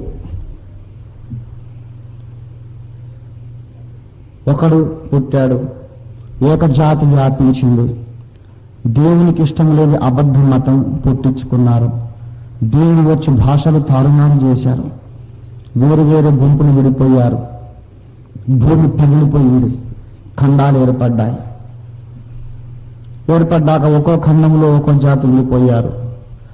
ఆసియా ఖండంలోని ఒక జాతి ఆర్యులు ఆసియా ఖండంలోని ఇండియాకు వలసొచ్చి భారతదేశానికి వచ్చినప్పుడు BC 2,000 సంవత్సరాలు. అంతకంటే వెనకే అన్నారు. ఇక నువ్వు వికృత యుగం, త్రేతాయుగం ఎంత చెప్పుకుని యువతల్ని అవతలేన్నారు. ఎన్ని యుగాలని చెప్పుకో, యువతలే. ఆఫ్టర్ BC 2000 ఇయర్స్ వాళ్ళు వచ్చారు. ఆర్యులు ఇండియాకు వచ్చినప్పుడు వాళ్ళ మతం ఏంటో తెలుసా? ఏకేశ్వరారాధన. ఆర్యులు ఇండియాకు వచ్చినప్పుడు తమ మత నమ్మకాలను ఋగ్వేదము అనే గ్రంథంలో రాశారు. ఋగ్వేదం క్రీస్తుకు పూర్వం 2,000 ఏళ్ల కిందట ఆ ఋగ్వేదం రాసినప్పుడు ఋగ్వేదంలో త్రిమూర్తుల ప్రసక్తి లేదు, బ్రహ్మ విష్ణు మహేశ్వరుల ప్రసక్తి లేనే లేదు. ఏకేశ్వరుడు ఉన్నాడు, దేవుడు ఒకడున్నాడు. ఆయనే సృష్టికారకుడు, ఆయనే స్థితికారకుడు, ఆయనే లయకారకుడు. పుట్టుక, పరిపాలన, నశింపు ఈ మూడింటికి ఒకడే కారకుడు. ఆయన పేరు రుద్రుడు అన్నారు. ఇది ఋగ్వేదంలో మతం. ఆ దేవునికి ఆకారం అనేది లేదు. ఆ దేవుని ఆకారం మనం ఊహించుకోకూడదు. ఆయన ఆత్మస్వరూపుడు, నిరాకారుడు. ఆయనకు విగ్రహం చేయకూడదు. ఆ దేవుని ఆకారాన్ని మనం ఊహించుకోలేము. ఒకవేళ ఊహించుకోవలసి ఉంటే అగ్నిని పుట్టించి అగ్ని జ్వాలను మనం దేవునిగా ఎంచవచ్చు. అగ్ని జ్వాలను చూసి దేవుడిలా ఉంటాడు అనుకోవచ్చు. అంతకంటే బెటర్ ఇమేజ్ ఏది లేదు దేవునికి అని ఋగ్వేద కాలము నాడు ఆర్యులు నమ్మారు. నా దగ్గర ఉన్నాయి 4 వేదాలు ఉన్నాయి. ఋగ్వేదము, సామవేదము, అథర్వణ వేదం, యజుర్వేదం నా దగ్గర ఉన్నాయి. ఈ 4 వేదాలకు పెద్దలు చెప్పిన భాష్యాలు నేను చదివాను. మీరు సిటీ సెంట్రల్ లైబ్రరీ కానీ, ప్రకాశం జిల్లా వేటపాలెం గ్రంథాలయాన్ని కానీ వెళితే దానికి మరి వ్యాఖ్యానం రాసినటువంటి పండితులు వాళ్ళ వ్యాఖ్యానాలన్నీ నేను చదివాను. ఋగ్వేద కాలంలో త్రిమూర్తుల ప్రసక్తి లేదు. పరిణామం చెబుతున్నా. క్రీస్తు పూర్వం 2000 నాడు ఒక దేవుడు అనుకున్నారు. కొంతకాలం అయ్యాక ఏకదేవుడున్నాడనే నమ్మకం చిట్లిపోయి 3 దేవుళ్ళు అయింది. ఎందుకైందంటే వాళ్ళ కామన్ సెన్స్ ప్రకారం ఆలోచించరు. దేవుణ్ణి మనము ప్రజాపతి అంటున్నాం, లేక తండ్రి. ప్రజ అంటే సంతానము అని అర్థం. దేవునికి మనము ప్రజలం అంటే సంతానము, పిల్లలం అని అర్థం. సృష్టికర్త ఆయన మనకు తండ్రి. ఒక తండ్రి తన పిల్లల్ని ఎక్కడైనా చంపుకుంటాడా? తండ్రి పిల్లల్ని చంపుకుంటాడా? మన కన్న పిల్లల్ని మన చేతితో పీక నుండి చంపగలమా? సృష్టించినటువంటి దేవుడే ఈ ప్రపంచాన్ని మళ్ళీ ఎట్లా నాశనం చేస్తాడు? అది మన ఇంగితానికి విరుద్ధంగా ఉంది. కనుక 2 వేరు దేవుళ్ళు ఉండాలి. సృష్టించడానికి ఒక వేరే దేవుడు, నశింపజేయడానికి ఇంకో దేవుడు ఉండాలి. పుట్టించుట, చంపుట పరస్పర విరుద్ధ వ్యాపారాలు గనక వేరు వేరే దేవుళ్ళు ఉండాలి. మధ్యకాలంలో ఈ విశ్వాన్ని నడిపించి చక్రం తిప్పడానికి, పరిపాలన చేయడానికి ఇంకో దేవుడు. పుట్టించుట, కాపాడుట, నశింపజేయుట 3 దేవుళ్ళు ఉండాలి అనుకున్నారు. అదే సమయంలో ద్రవిడ జాతుల ప్రభావం వాళ్ళ మీద పడింది. దక్షిణ భారతదేశంలో ద్రావిడులు స్త్రీని ఈ విశ్వానికి అంతటికి తల్లిగా కొలిచేవారు. అమ్మ దేవతలు ఉండేవాళ్ళు. దక్షిణ భారతదేశం అంతా మాతృస్వామ్య వ్యవస్థ. స్త్రీనే కొలిచేవాళ్ళు, అమ్మ దేవతలు. ఎందుకంటే స్త్రీ గర్భము దాల్చి పిల్లల్ని కంటుంది కదా. పురుషుడు ప్రమేయం ఉందని తెలియదు, అప్పుడంత సైన్స్ తెలియదు. పురుషుడిలో ఏముందండి, తిరుగుతాడు. అసలు ఆడోళ్ళు కదా జాతిని పెంపొందించేది, కనుక స్త్రీలే మూలం, ఈ జాతికంతా స్త్రీలే ముఖ్యమని ఆడోళ్ళని దేవతలు అనుకున్నారు. ఎప్పుడైతే వినండి ఆర్యులు ద్రావిడుల్ని కలుపుకున్నారో రాజకీయ కారణాలతో, మీరేమో మగదేవుళ్ళాయో మాకే ఆడదేవుళ్ళు ఉండరు, మీకు మేము ఎట్లా ఒకటవుతాం అంటే పిచ్చోళ్ళారా, మాకు లేరు ఆడదేవతలు, ఎందుకు లేరు? మాకు త్రిమూర్తులు ఉన్నారు కదా, వాళ్ళకు భార్యలు ఉన్నారు అని స్త్రీ దేవతలను ఆర్యులు కలుపుకున్నారు. ఇది పురాణ కాలంలో వచ్చిన మార్పు, పరిణామం చెబుతున్నా. ముందు ఒక దేవుడు, తర్వాత ఇంగితంతో ఆలోచించి దాన్ని చిట్లగొట్టి 3గా చేశారు. కనబడుతున్న కార్యాలు 3 వేరు వేరు ఉన్నాయి కనుక 3 వేరు వేరు వ్యక్తులు ఉండాలని అనుకున్నారు. వాళ్ళకు అనుగుణ్యమైన భార్యలను వీళ్ళు కల్పించారు. సృష్టికర్తకు జ్ఞానం అవసరం కనుక చదువుల తల్లి ఆయనకు భార్య. పరిపాలించే దేవునికి డబ్బు అవసరం, రాజుకు ధనం అవసరం కనుక ధనమునకు తల్లి లక్ష్మీదేవి ఆయనకు పరిపాలకుడైన దేవుడికి భార్య. నశింపజేసే లయకారకుడికి శక్తి కావాలి కనుక శక్తి స్వరూపిణి అయినటువంటి ఆయనకు భార్య. ఇలా ద్రావిడులకు ఏం చెప్పాను నేను? కుదురులు ఉన్నాయి, ఒక్కో కుదురు మీద ఒక్కొక్క చిహ్నం ఉంది. ఒక ద్రావిడ కుదురు చిహ్నం గరుడ పక్షి, ఒక ద్రావిడ కుదురు చిహ్నం చంద్రవంక, ఇంకో ద్రావిడ కుదురు చిహ్నం నెమలి, ఇంకో ద్రావిడ కుదురు చిహ్నం పడగొట్టిన నాగుపాం. అవన్నీ మా దేవతల ఆభరణాలు, మా దేవుళ్ళు అవతారాలు కల్పించుకున్నాం. ఇలాగా పరిణామించింది. వీరిలో ఒకటే అని కల్పన మొదలుపెట్టారు. ఒక ప్రాముఖ్యమైన సత్యాన్ని నేను మీకు చెప్పాల్సి ఉంది. అదేమిటంటే, నిజానికి దేవుడైన వాడు తను గూర్చిన సాక్ష్యాన్ని సకల జాతుల వారికి సమానంగా బయలుపరిచి ఉండాలి. సకల జాతుల ప్రజలు ఆయనను ఆసక్తితో వెతుకుతూ ఉన్నారు.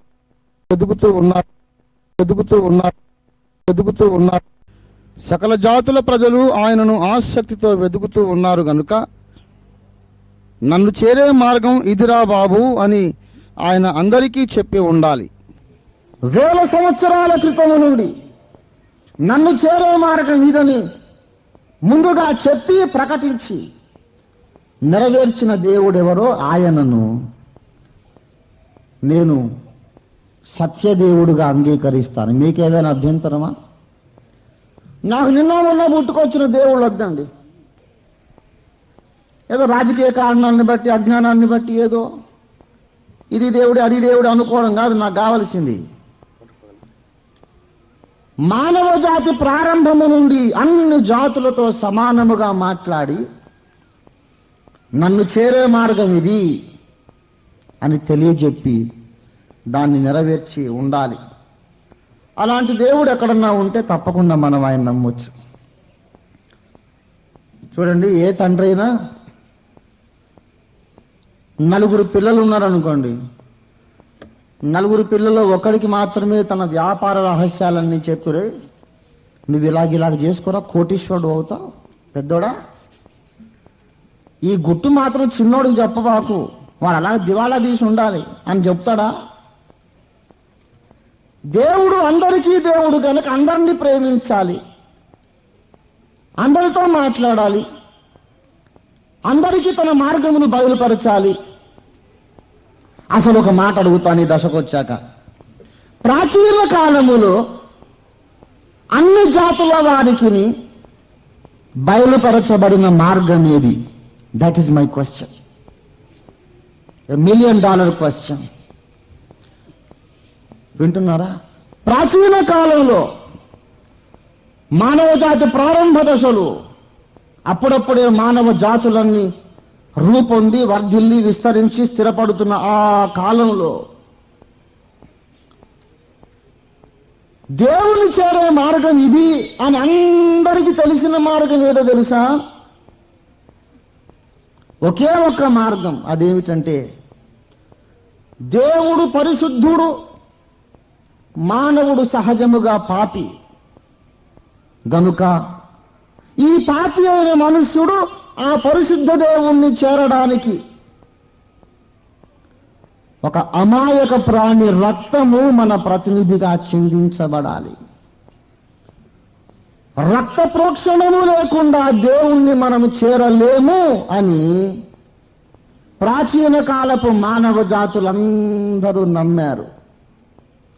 This is the only way to realize or to recognize who is the true God and what is the true way of salvation.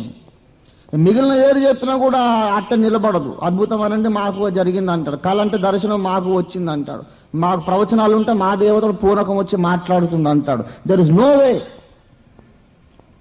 ప్రాచీన కాలము నుండి అన్ని మానవ జాతులకు తెలిసిన సత్యం ఏంటంటే ఆ పరిశుద్ధ దేవుణ్ణి చేరడానికి మానవుడు అనర్హుడు గనుక ఇతనికి బదులుగా పరిశుద్ధ రక్తము చిందించబడాలి.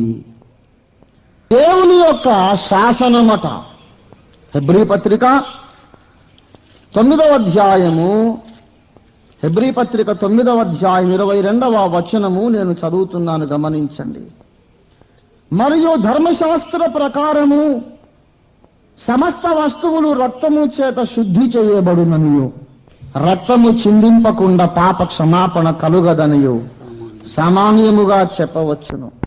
రక్తము చిందింపకుండా పాప క్షమాపణ కలుగదు అనే మాట దేని ప్రకారము చెప్పవచ్చునంటే ధర్మశాస్త్ర ప్రకారం. ఆ మాట అండర్లైన్ చేసుకోండి, ఆ మాట ప్రత్యేకంగా రాసుకోండి. దేని ప్రకారము? ధర్మశాస్త్ర ప్రకారము. ఆ మాట మనకు అవసరం. ధర్మశాస్త్రం అనగా దేవుడు విధించిన విధి నిషేధముల యొక్క, నియమ నిబంధనల యొక్క గ్రంథమని అర్థం. దేవుడు నియమించిన కట్టడలు, విధులు, నియమములు, ఆజ్ఞలు, ఆదేశములు అవన్నీ కలిసి ధర్మశాస్త్రం అంటారు. The law of God. దేవుడి యొక్క చట్టము ప్రకారము మనం చెబుతున్నాం ఏంటంటే రక్తము చిందించకుండా పాప క్షమాపణ కలుగదు. ఇందాక నేను ఒక మాట అన్నాను, దేవుడు నిజంగా దేవుడై ఉంటే అందరి సృష్టికర్త ఆయన అయి ఉంటే అందరితో సమానంగా మాట్లాడి ఉండాలి. రే పెద్దోడా, ఫలానా మందు వేసుకోరా జ్వరం తగ్గుతుంది అని పెద్దోడికి మాత్రమే చెప్పి మిగతా ముగ్గురు కొడుకులకు ఆ మందు చెప్పలేదు అనుకోండి, అసలు వాడు సరైన తండ్రేనా? అందరికీ జ్వరం వచ్చింది, నలుగురు కొడుకులకు జ్వరం వచ్చింది,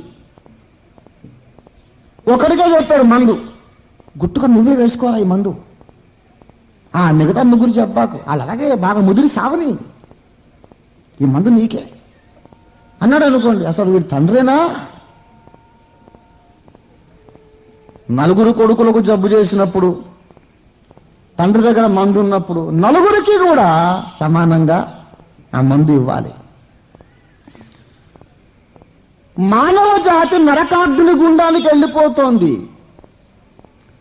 వారిని రక్షించే మార్గం ఏదన్నా దేవుడి దగ్గర ఉంటే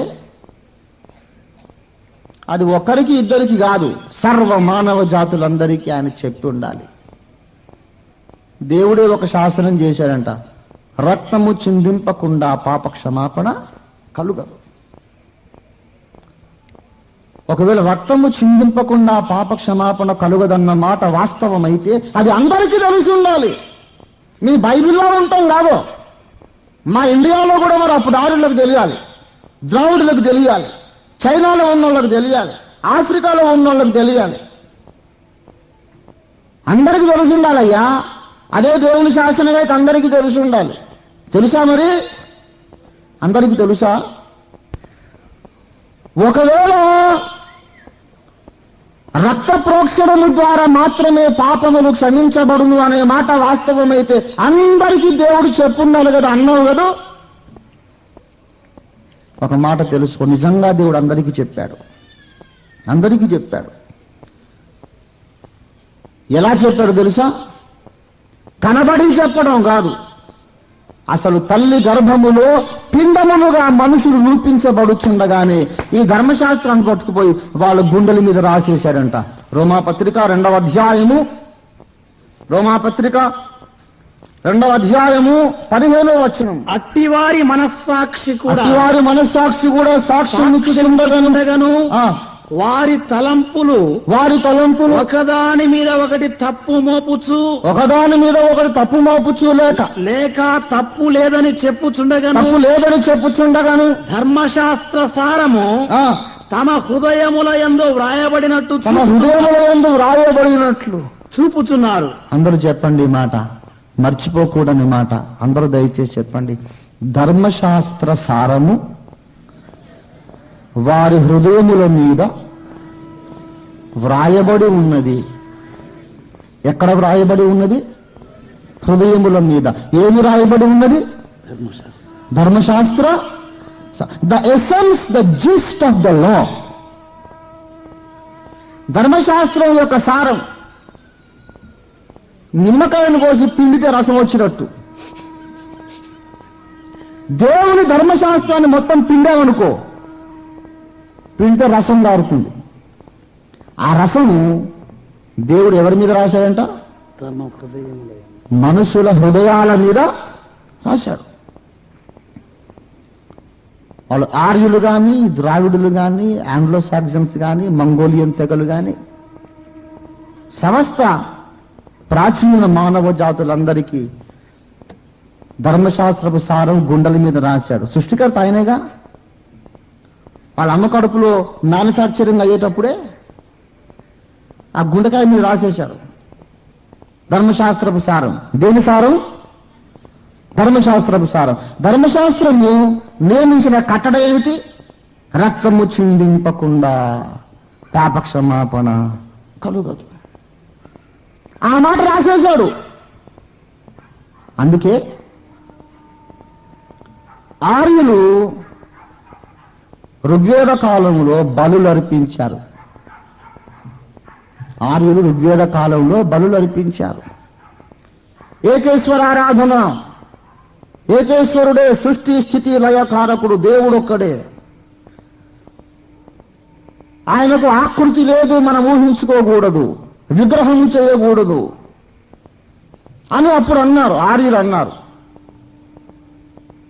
ఆ దేవునికి మనము ఏదైనా ఒక రూపమును ఊహించుకోవలసి ఉంటే అగ్నిని మాత్రమే ఊహించుకోవాలి. ఒక హోమకుండము చేసి అగ్ని జ్వాలను పుట్టించి అందులో దేవుణ్ణి ఊహించుకొని మనం ఆరాధించాల్సిందే. ఆయన దగ్గరికి వెళ్ళేటప్పుడు తప్పకుండా జంతు బలి చెయ్యాలి అని ఆర్యులు నమ్మారు. ఇక్కడ మీకు నేను చాలా సంగతులు చెప్పాలి కానీ సమయము లేదు. ఇంకెప్పుడైనా ప్రభు చిత్తమైతే చెప్పుకుందాము. ఆర్యుల యొక్క మత నమ్మకములన్నీ, మత విశ్వాసములన్నీ వ్రాయబడిన సాహిత్యము వేదవాంగ్మయము, వేద సాహిత్యము. శ్రద్ధగా వినండి కొంచెం. వేదములు రాయబడినటువంటి కాలమును 2 కాలములుగా విభజించారు. తొలి వేద కాలము, మలి వేద కాలం. The former Vedic age and the later Vedic age. క్రీస్తుకు పూర్వం 2000 ఏళ్ల నాడు తొలి వేద కాలం, అది ఋగ్వేదము రాశారు. తర్వాత 1000 సంవత్సరాలు మౌన కాలం. అప్పుడు ఏ గ్రంథాలు రాయలే వాళ్ళు ఆర్యులు. 1000 ఏళ్ళు గమ్ము కూడుకున్నారు. ఆ 1000 ఏళ్ల మౌనకాలం ఎందుకు మౌనకాలం అంటే సామ్రాజ్య విస్తరణ మీద దృష్టి పెట్టారు. ద్రావిడ రాజ్యాల మీద దండెత్తడం, దురాక్రమణలు చేయటం, దీని మీద పడిపోయారు. దైవ చింతన తక్కువైపోయింది. 1000 సంవత్సరాల విరామము తర్వాత క్రీస్తుకు పూర్వం 1000 ఏళ్ల నాడు మిగతా 3 వేదాలు రాశారు. ఈ డేట్లు నేను చెప్పినవి కాదు, డాక్టర్ సర్వేపల్లి రాధాకృష్ణన్ గారు చెప్పారు. మీకు ఎవరికన్నా మరి ఇక్కడ వరంగల్ లైబ్రరీలో ఉందో లేదో నాకు తెలియదు కానీ ఒక గ్రంథం పేరు చెప్తాను. డాక్టర్ సర్వేపల్లి రాధాకృష్ణన్ గారి గ్రంథం the cultural heritage of India. The cultural heritage of India అనే గ్రంథం సర్వేపల్లి గారు రచించిన గ్రంథం. మీకు దొరికితే మీరు చదివితే అందులో ఈ డేట్స్ ఇలాగే ఉంటాయి. వేదములంటే బ్రహ్మముఖోద్దిష్టములు, దేవుడు ముఖంలో చూడిపడ్డాయి అని ఇవన్నీ చెప్తే రాధాకృష్ణన్ గారు ఒప్పుకోలే. అదంతా కాదు, ఆర్యులు రాశారు. దేవుడు ముఖం నుంచి చూడిపడ్డ అక్కడ ఏమైనా ప్రింటింగ్ ప్రెస్ ఉందా, బైండింగ్ కంపెనీ ఉందా? అలా కాదు, దేవుడు మనుషుల మనసులో జ్ఞానం ఇచ్చాడు, వాళ్ళు రాశారు. ఆ దేవుడు పరమేశ్వరుడు మనోనేత్రాలు వెలిగించి అందరికీ మనస్సులో జ్ఞానం, మహర్షులకు జ్ఞానం ఇచ్చాడు. ఆ పరాత్పరుడు అంతర్యామి అంతరాత్మలో పలికించిన సందేశాన్ని మహర్షులు రాశారు అని చెప్పారు. ఎవరు? పండిత్ సర్వేపల్లి రాధాకృష్ణన్ గారు. అందులో చెప్తాడన్నమాట, former Vedic age and later Vedic age, మధ్యలో 1000 సంవత్సరాల గ్యాప్.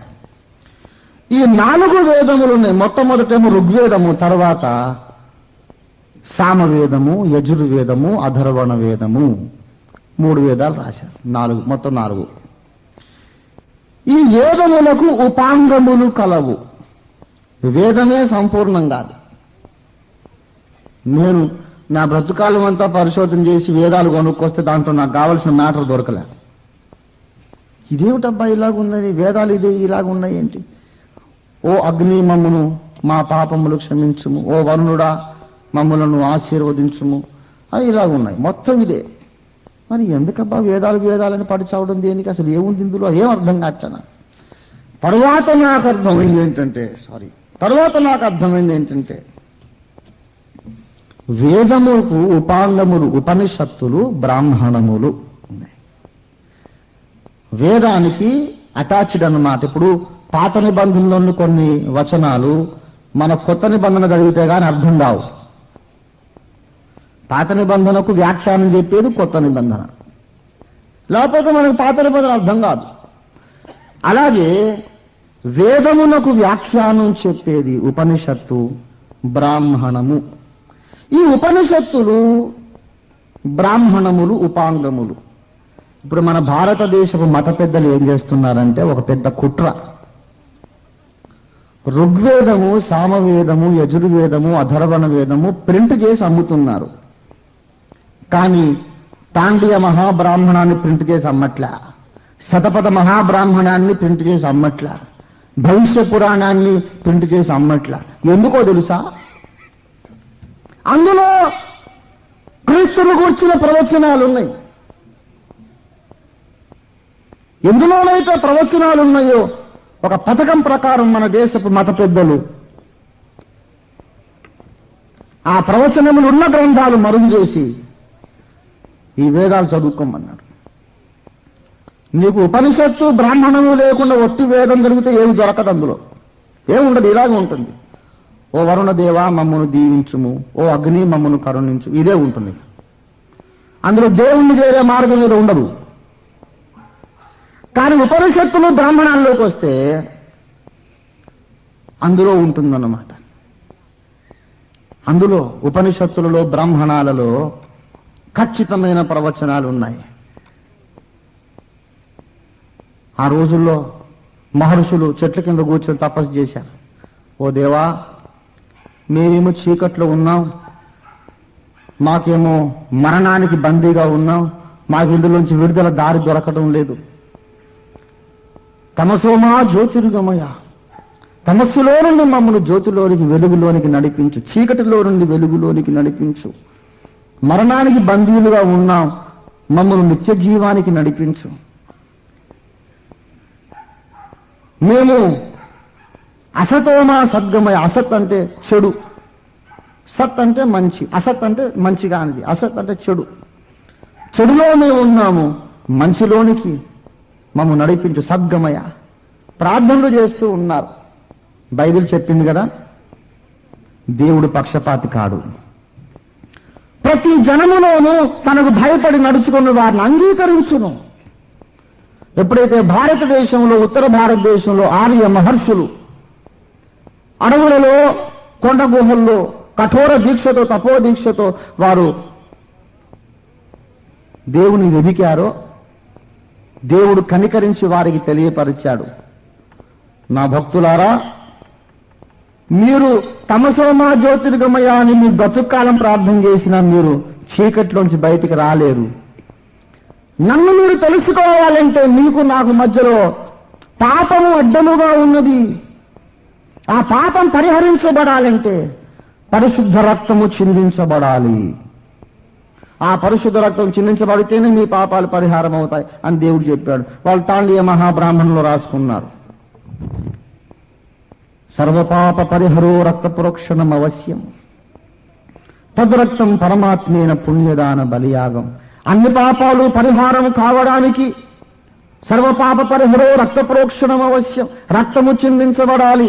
ఆ రక్తం మళ్ళీ కోడి రక్తమో, దూడ రక్తమో, మేక రక్తమో కాదు, తద్రక్తం పరమాత్మేన పుణ్యదాన బలియాగం. అన్ని పాపాలు పరిహారం కావడానికి రక్త ప్రోక్షణం అవశ్యం. ఆ రక్తము జంతు రక్తం కాదు, పక్షి రక్తం కాదు, మానవ రక్తం కాదు, పరమాత్ముడే దిగి వచ్చి తన్ను తాను బలియాగంగా అర్పించుకోవాలి. అప్పుడే పాపాలు పరిహారం అవుతాయని ఆర్య ఋషులు రాసుకున్నారు. ప్రవచన పురుషుడు క్రీస్తు ప్రభు, పరిశోధించుడి గ్రంథముల నీలా, వేదముల నీలా. ప్రవచన పురుషుడు క్రీస్తు ప్రభు, సర్వపాప పరిహారం కొరకై పరమాత్ముడు రుధిరముగార్చునుయని, సర్వపాప పరిహారం కొరకై పరమాత్ముడు రుధిరముగార్చునుయని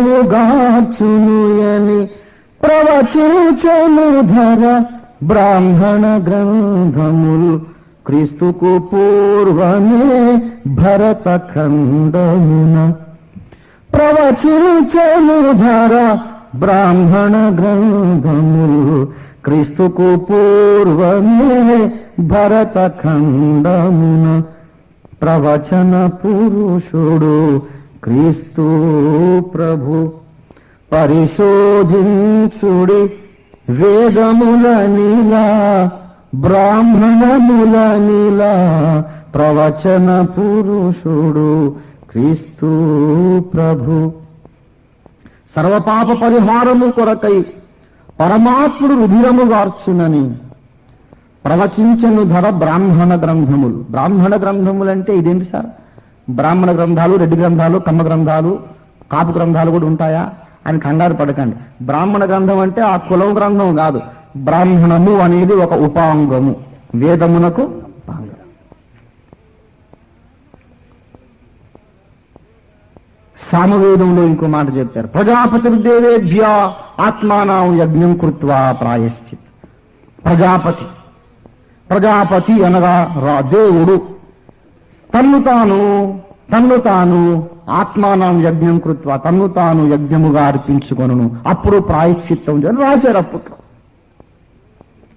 అందుకే మా తాతగారు రెవరెండ్ కేవి జేకబ్ గారు ఈ పాట రాశారు. నాకలోకములను సృజించిన నాథుడేసుని గొలువరే,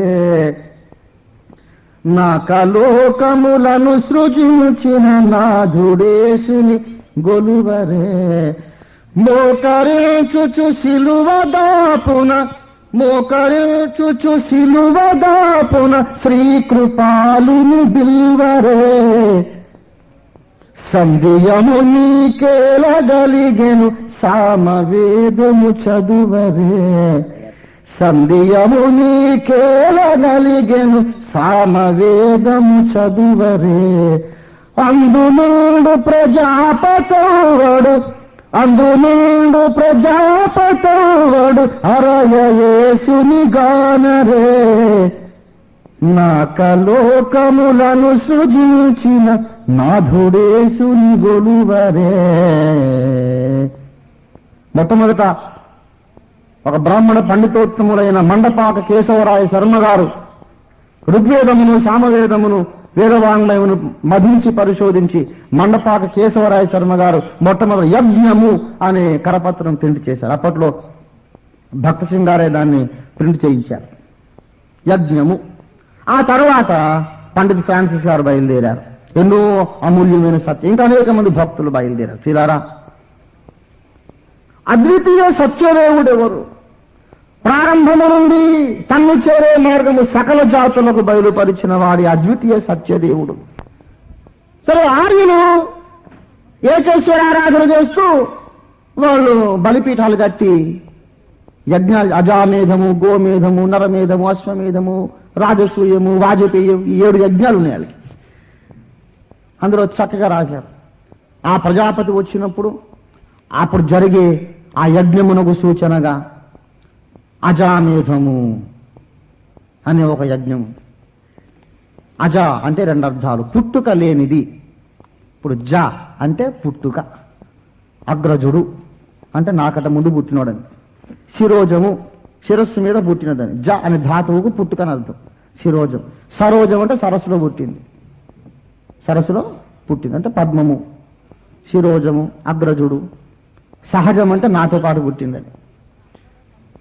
అలాగా జ జ అంటే పుట్టుక. అజ అంటే అసలు పుట్టుక అనేది లేదన్నమాట, అనగా దేవుడు అని అర్థం. పుట్టుక లేనివాడు ఎవరుంటారు? దేవుడు తప్ప.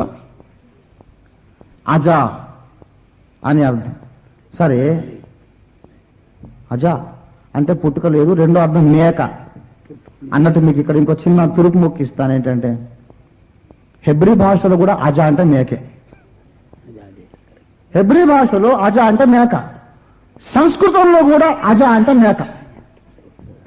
లేవియాకాండం 16లో మీరు చూడక్కర్లేదు, 2 మేకలు యెహోవా పేరిట వచ్చిన మేక పేరు అజాజేల్ అన్నది. అంటే దేవుని మేక.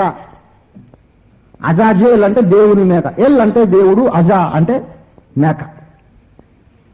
కనుక చూసారా, భాషలన్నీ ఎలాగా ఏకంగా ఉన్నాయో చూడండి. అన్నిట్లో కూడా కామన్ వర్డ్స్ ఉన్నాయి.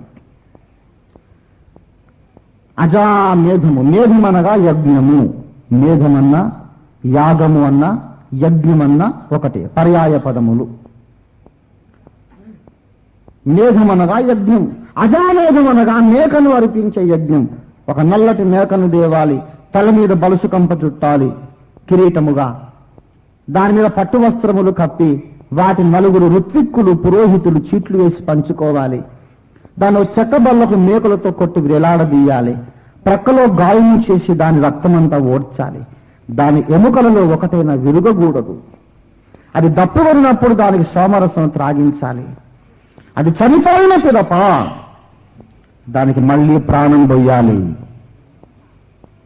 యాగములో చచ్చిపోయిన మేకను మళ్ళీ బ్రతికించాలి. అలా బ్రతికించగలిగిన నాడు మానవుల పాపాలు పరిహారం అవుతాయి అని అజామేధంలో ఆర్య ఋషులు శాసించి రాసి పెట్టారు.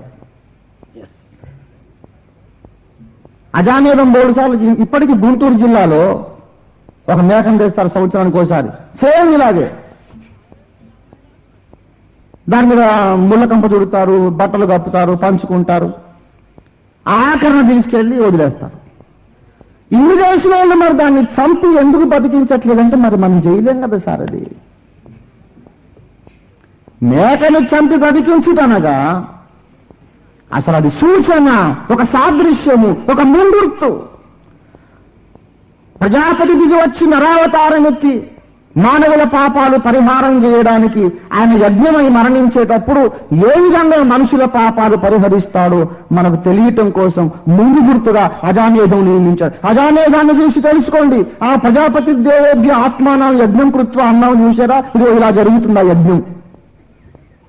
ఆయన తల మీద ముళ్ళ కిరీటం ఉంటుంది, 4 కాళ్ళు చేతులు 4 మేకులుంటాయి. ఆయన మీద కప్పిన వస్త్రాలు చీట్లేసి పంచుకుంటారు. కొయ్యం రానుకు వేలాడదీయబడతాడు.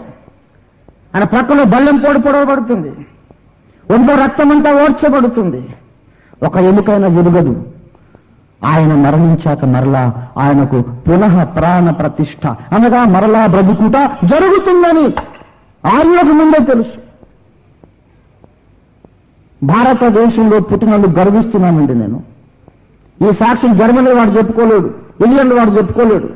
నేను చెప్పగలను, because I'm N Indian. I'm proud of being an Indian. Bible సిద్ధాంతం ప్రకారం పునర్జన్మలు లేవు. మనుషులు ఒకసారి పుడతాడు, ఒకసారి చచ్చిపోతాడు. ఆ తర్వాత స్వర్గానికి నరకానికి పోతారు. అవుట్ అంతే, finish. There is no reincarnation according to the Bible. అయితే నా మాతృభూమి మీద నాకున్న ప్రేమను ఇట్లా చెప్తున్నాను నేను. ఒకవేళ దేవుడు నాకు 100 సార్లు పుట్టే అవకాశం ఇస్తే 100 సార్లు ఇండియాలోనే వరంగల్లోనే పుడతాను. ఎస్, ఇంకెక్కడ పుట్టాను? ఇక్కడే పుడతాను, ఇదే గడ్డ మీద. భారతదేశం ధన్యమైంది. ఆ పరమాత్ముడి యొక్క యజ్ఞమును గురించి ఎవ్వరికి తెలియనప్పుడు ముందు రాశారు. ఒక మాట మీకు తెలుసా? అసలు యూదులకే తెలియనప్పుడే రాశారు. ఆర్యుడు ఋగ్వేదం రాసినప్పుడు ఇంకా మోసే పుట్టలేదు. మోసే పుట్టలే. ఋగ్వేదం రాసేశాక 500 ఏళ్ళైన తర్వాత మోసే వచ్చి ఆదికాండం మొదలుపెట్టాడు. Before the Bible was written, before the first prophet Moses was called to ministry, before the first prophet Moses began to prophesy, the Aryan sages knew that God would incarnate and die for the mankind. అద్వితీయ సత్యదేవుడు గారు అంటే చచ్చిపోయినప్పుడు మాకు ఆయన కనపడ్డా ఇదంతా కుదరదు. అది ఎవరి నమ్మకానికి వాళ్ళకి కనపడుతూనే ఉంది. వాళ్ళు నమ్మిన మతాన్ని బట్టి దర్శనాలు వస్తున్నాయి. అవి కాదు మేము నమ్మం. నాకో దర్శనం వచ్చింది, నీకో దర్శనం వచ్చింది. పట్టుకొచ్చి చూపించమంటే నువ్వు ఏది చూపించలేవు ఇప్పుడు. కానీ పట్టుకొచ్చి చూపించమంటే నేను వేదాలు పట్టుకొచ్చి చూపగలను. This is a verifiable evidence. చచ్చిపోయేటప్పుడు మరి నాకు యమధర్మరాజు కనపడ్డాడంటే ఇప్పుడు మరి నేను చచ్చిపోతాను, నాకు చూపిస్తావా సార్ అంటే, చచ్చిపోయినాక చూపిస్తాను లేదో, మళ్ళీ వాడు చూసినాను మళ్ళీ ప్రూఫ్ మళ్ళీ బతికించగలను లేదో. ఆ ప్రూఫ్ ఇచ్చుకోలేదు, ఈ ప్రూఫ్ ఇవ్వగలుగుతాం. ఏ ప్రూఫ్? రండి, మీకు ఎవరికైనా ఓపిక తీరుకుంటే నాతో పాటు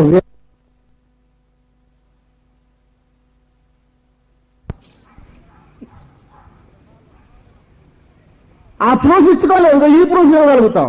ఏ ప్రూఫ్? రండి, మీకు ఎవరికైనా ఓపిక తీరుకుంటే నాతో పాటు వేటపాలెం గ్రంథాలయానికి రావాలి. ప్రకాశం జిల్లా వేటపాలెం గ్రంథాలయానికి రావాలి. అక్కడ ఖచ్చితంగా నేను ఈ బ్రాహ్మణ గ్రంథములు, ఉపనిషత్ గ్రంథములలో నేను చెప్పిన శ్లోకాలు మీకు చూపిస్తా. చూపించిన తర్వాత ఆ ఊర్లో పక్కనే చెరువు ఉంది, చచ్చినట్టు బాప్తిసం పొందాలి. లేకపోతే కాలు చేతులు గట్టేసిన ఉంచుతాం. నైతే తమాషా హైక్యా, ఇక్కడ నుంచి ఛార్జీలు పెట్టుకొని పోయి ఇంత టైం అంతా వేస్ట్ చేసి నువ్వు ఎట్ట రక్షణ పొందకుండా ఉంటావు?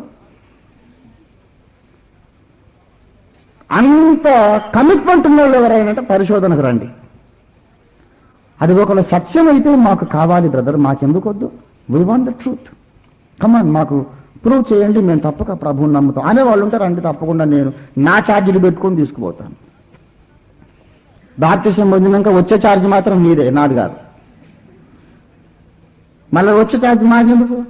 రక్షణ పొందే వరకే మాకు భారం, తర్వాత ఇక నీ ఇష్టం. ఒక ఛార్జర్ని పెట్టుకోకపోతే నీకు ఆసక్తి ఉందని మాకెలా రుజువు? 2 ఛార్జీలు నాయంటే ఆ పని ఈ పని పెట్టుకుని అందరూ వస్తారు నాతో. ఓఫీర్ గారిని వేదాలు చూపించమంటే ఫ్రీగా పోయి రావచ్చు వేటపాలెం దాకా అనుకునే వాళ్ళు. అందుకే ఒక ఛార్జ్ మీద ఒక ఛార్జ్ నాది. These are verifiable facts.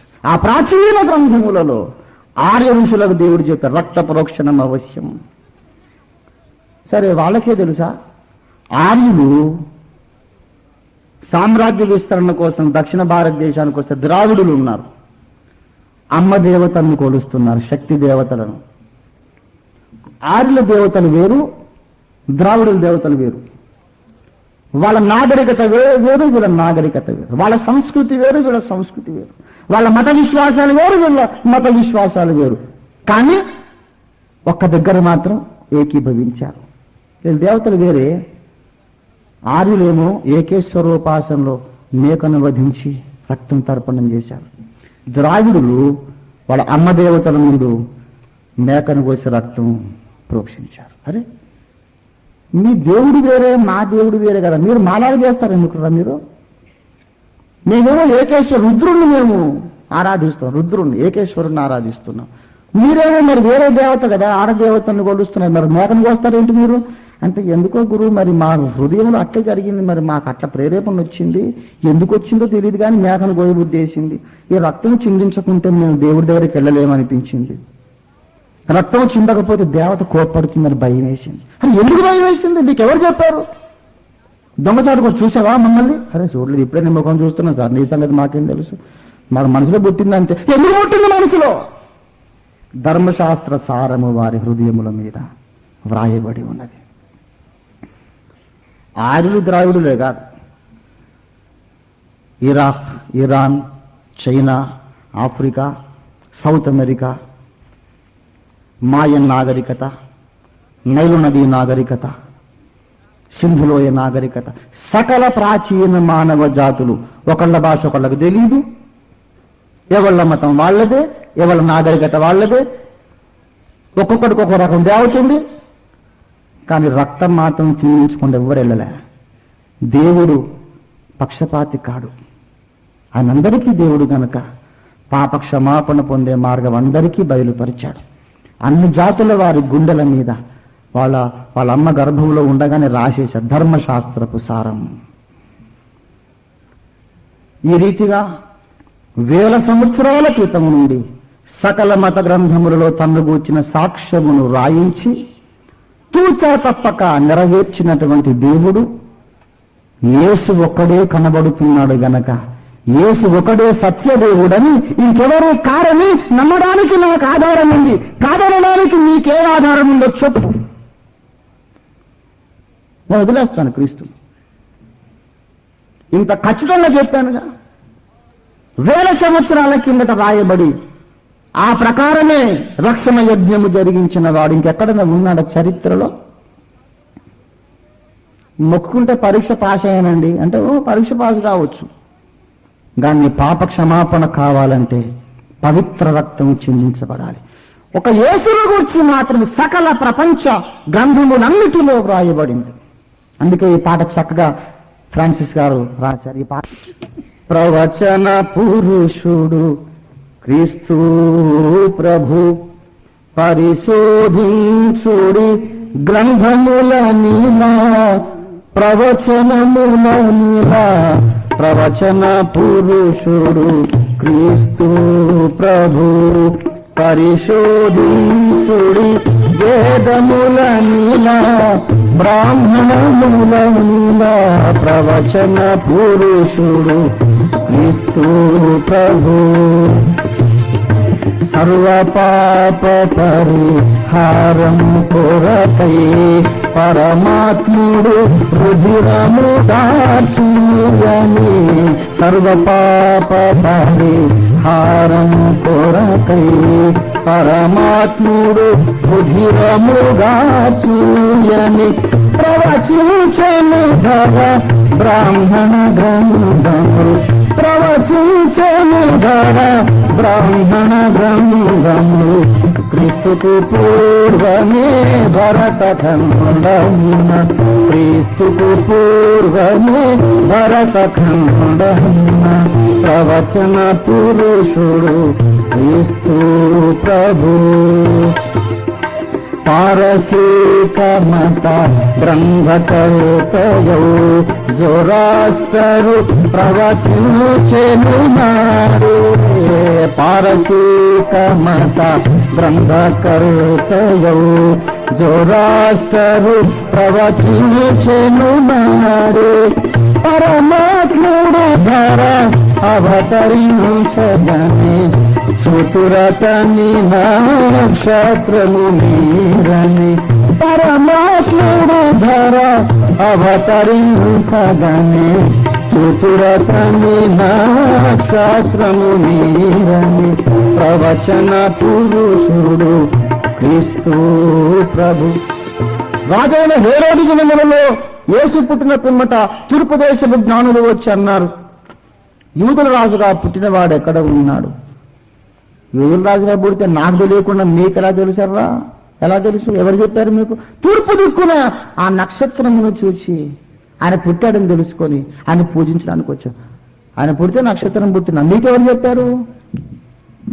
నక్షత్రం పుడితే ఇక్కడ పుట్టాడని మీకు ఎలా తెలుసు? పారసీక మత గ్రంథకర్త అయిన జొరాస్టర్ క్రీస్తుకు పూర్వం 2000 ఏళ్ళ నాడు 1500 ఏళ్ళ నాడు చెప్పేశాడు. ఏమిటంటే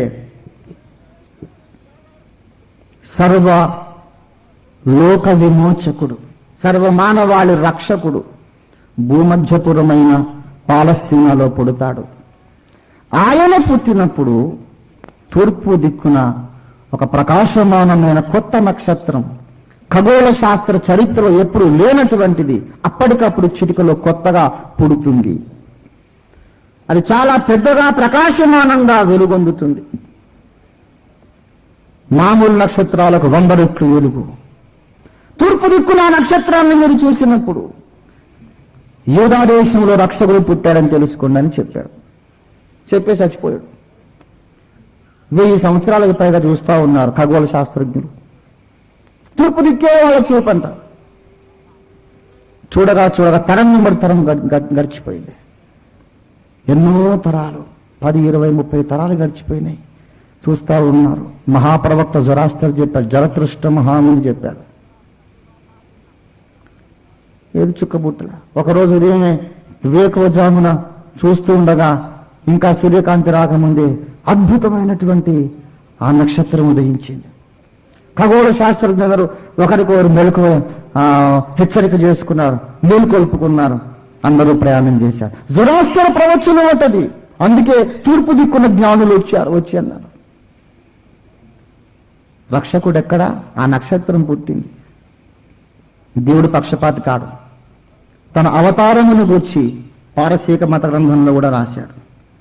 సిద్ధార్థుడు తెగద 500 వత్సరములు గడువగానే, సిద్ధార్థుడు తెగద 500 వత్సరములు గడువగానే, పరమాత్ముడు ధర లతయాధరలో అవతరించునని ముందుగా తెలిపెను పరిశోధించుడు. లతయాధరలో అవతరించునని ముందుగా తెలిపెను పరిశోధించుడు. సిద్ధార్థుడు బుద్ధుడు, గౌతమ బుద్ధుడు క్రీస్తుకు పూర్వం 500 ఏళ్ల నాడు ఆయన చనిపోయాడు. బుద్ధుడు చనిపోయినాక 500 ఏళ్ళు వేసి పుట్టాడు. 96-97 సంవత్సరాలు దాదాపు నిండు వృద్ధాప్యం. బుద్ధుడు మరణ పడక మీద ఉన్నాడు. మహారాజులు, మహాపండితులు, కోటీశ్వర్లందరూ, వర్తకులందరూ ఆయన శిష్యులు. మహానుభావ, మరి చచ్చిపోతున్నావు కదా, మాకు ఆఖరి సందేశం ఏదన్నా ఇవ్వాల్సిందని అడిగాను. నిండు వృద్ధాత్మంలో బుద్ధుడు అన్నాడు, నాయనలారా,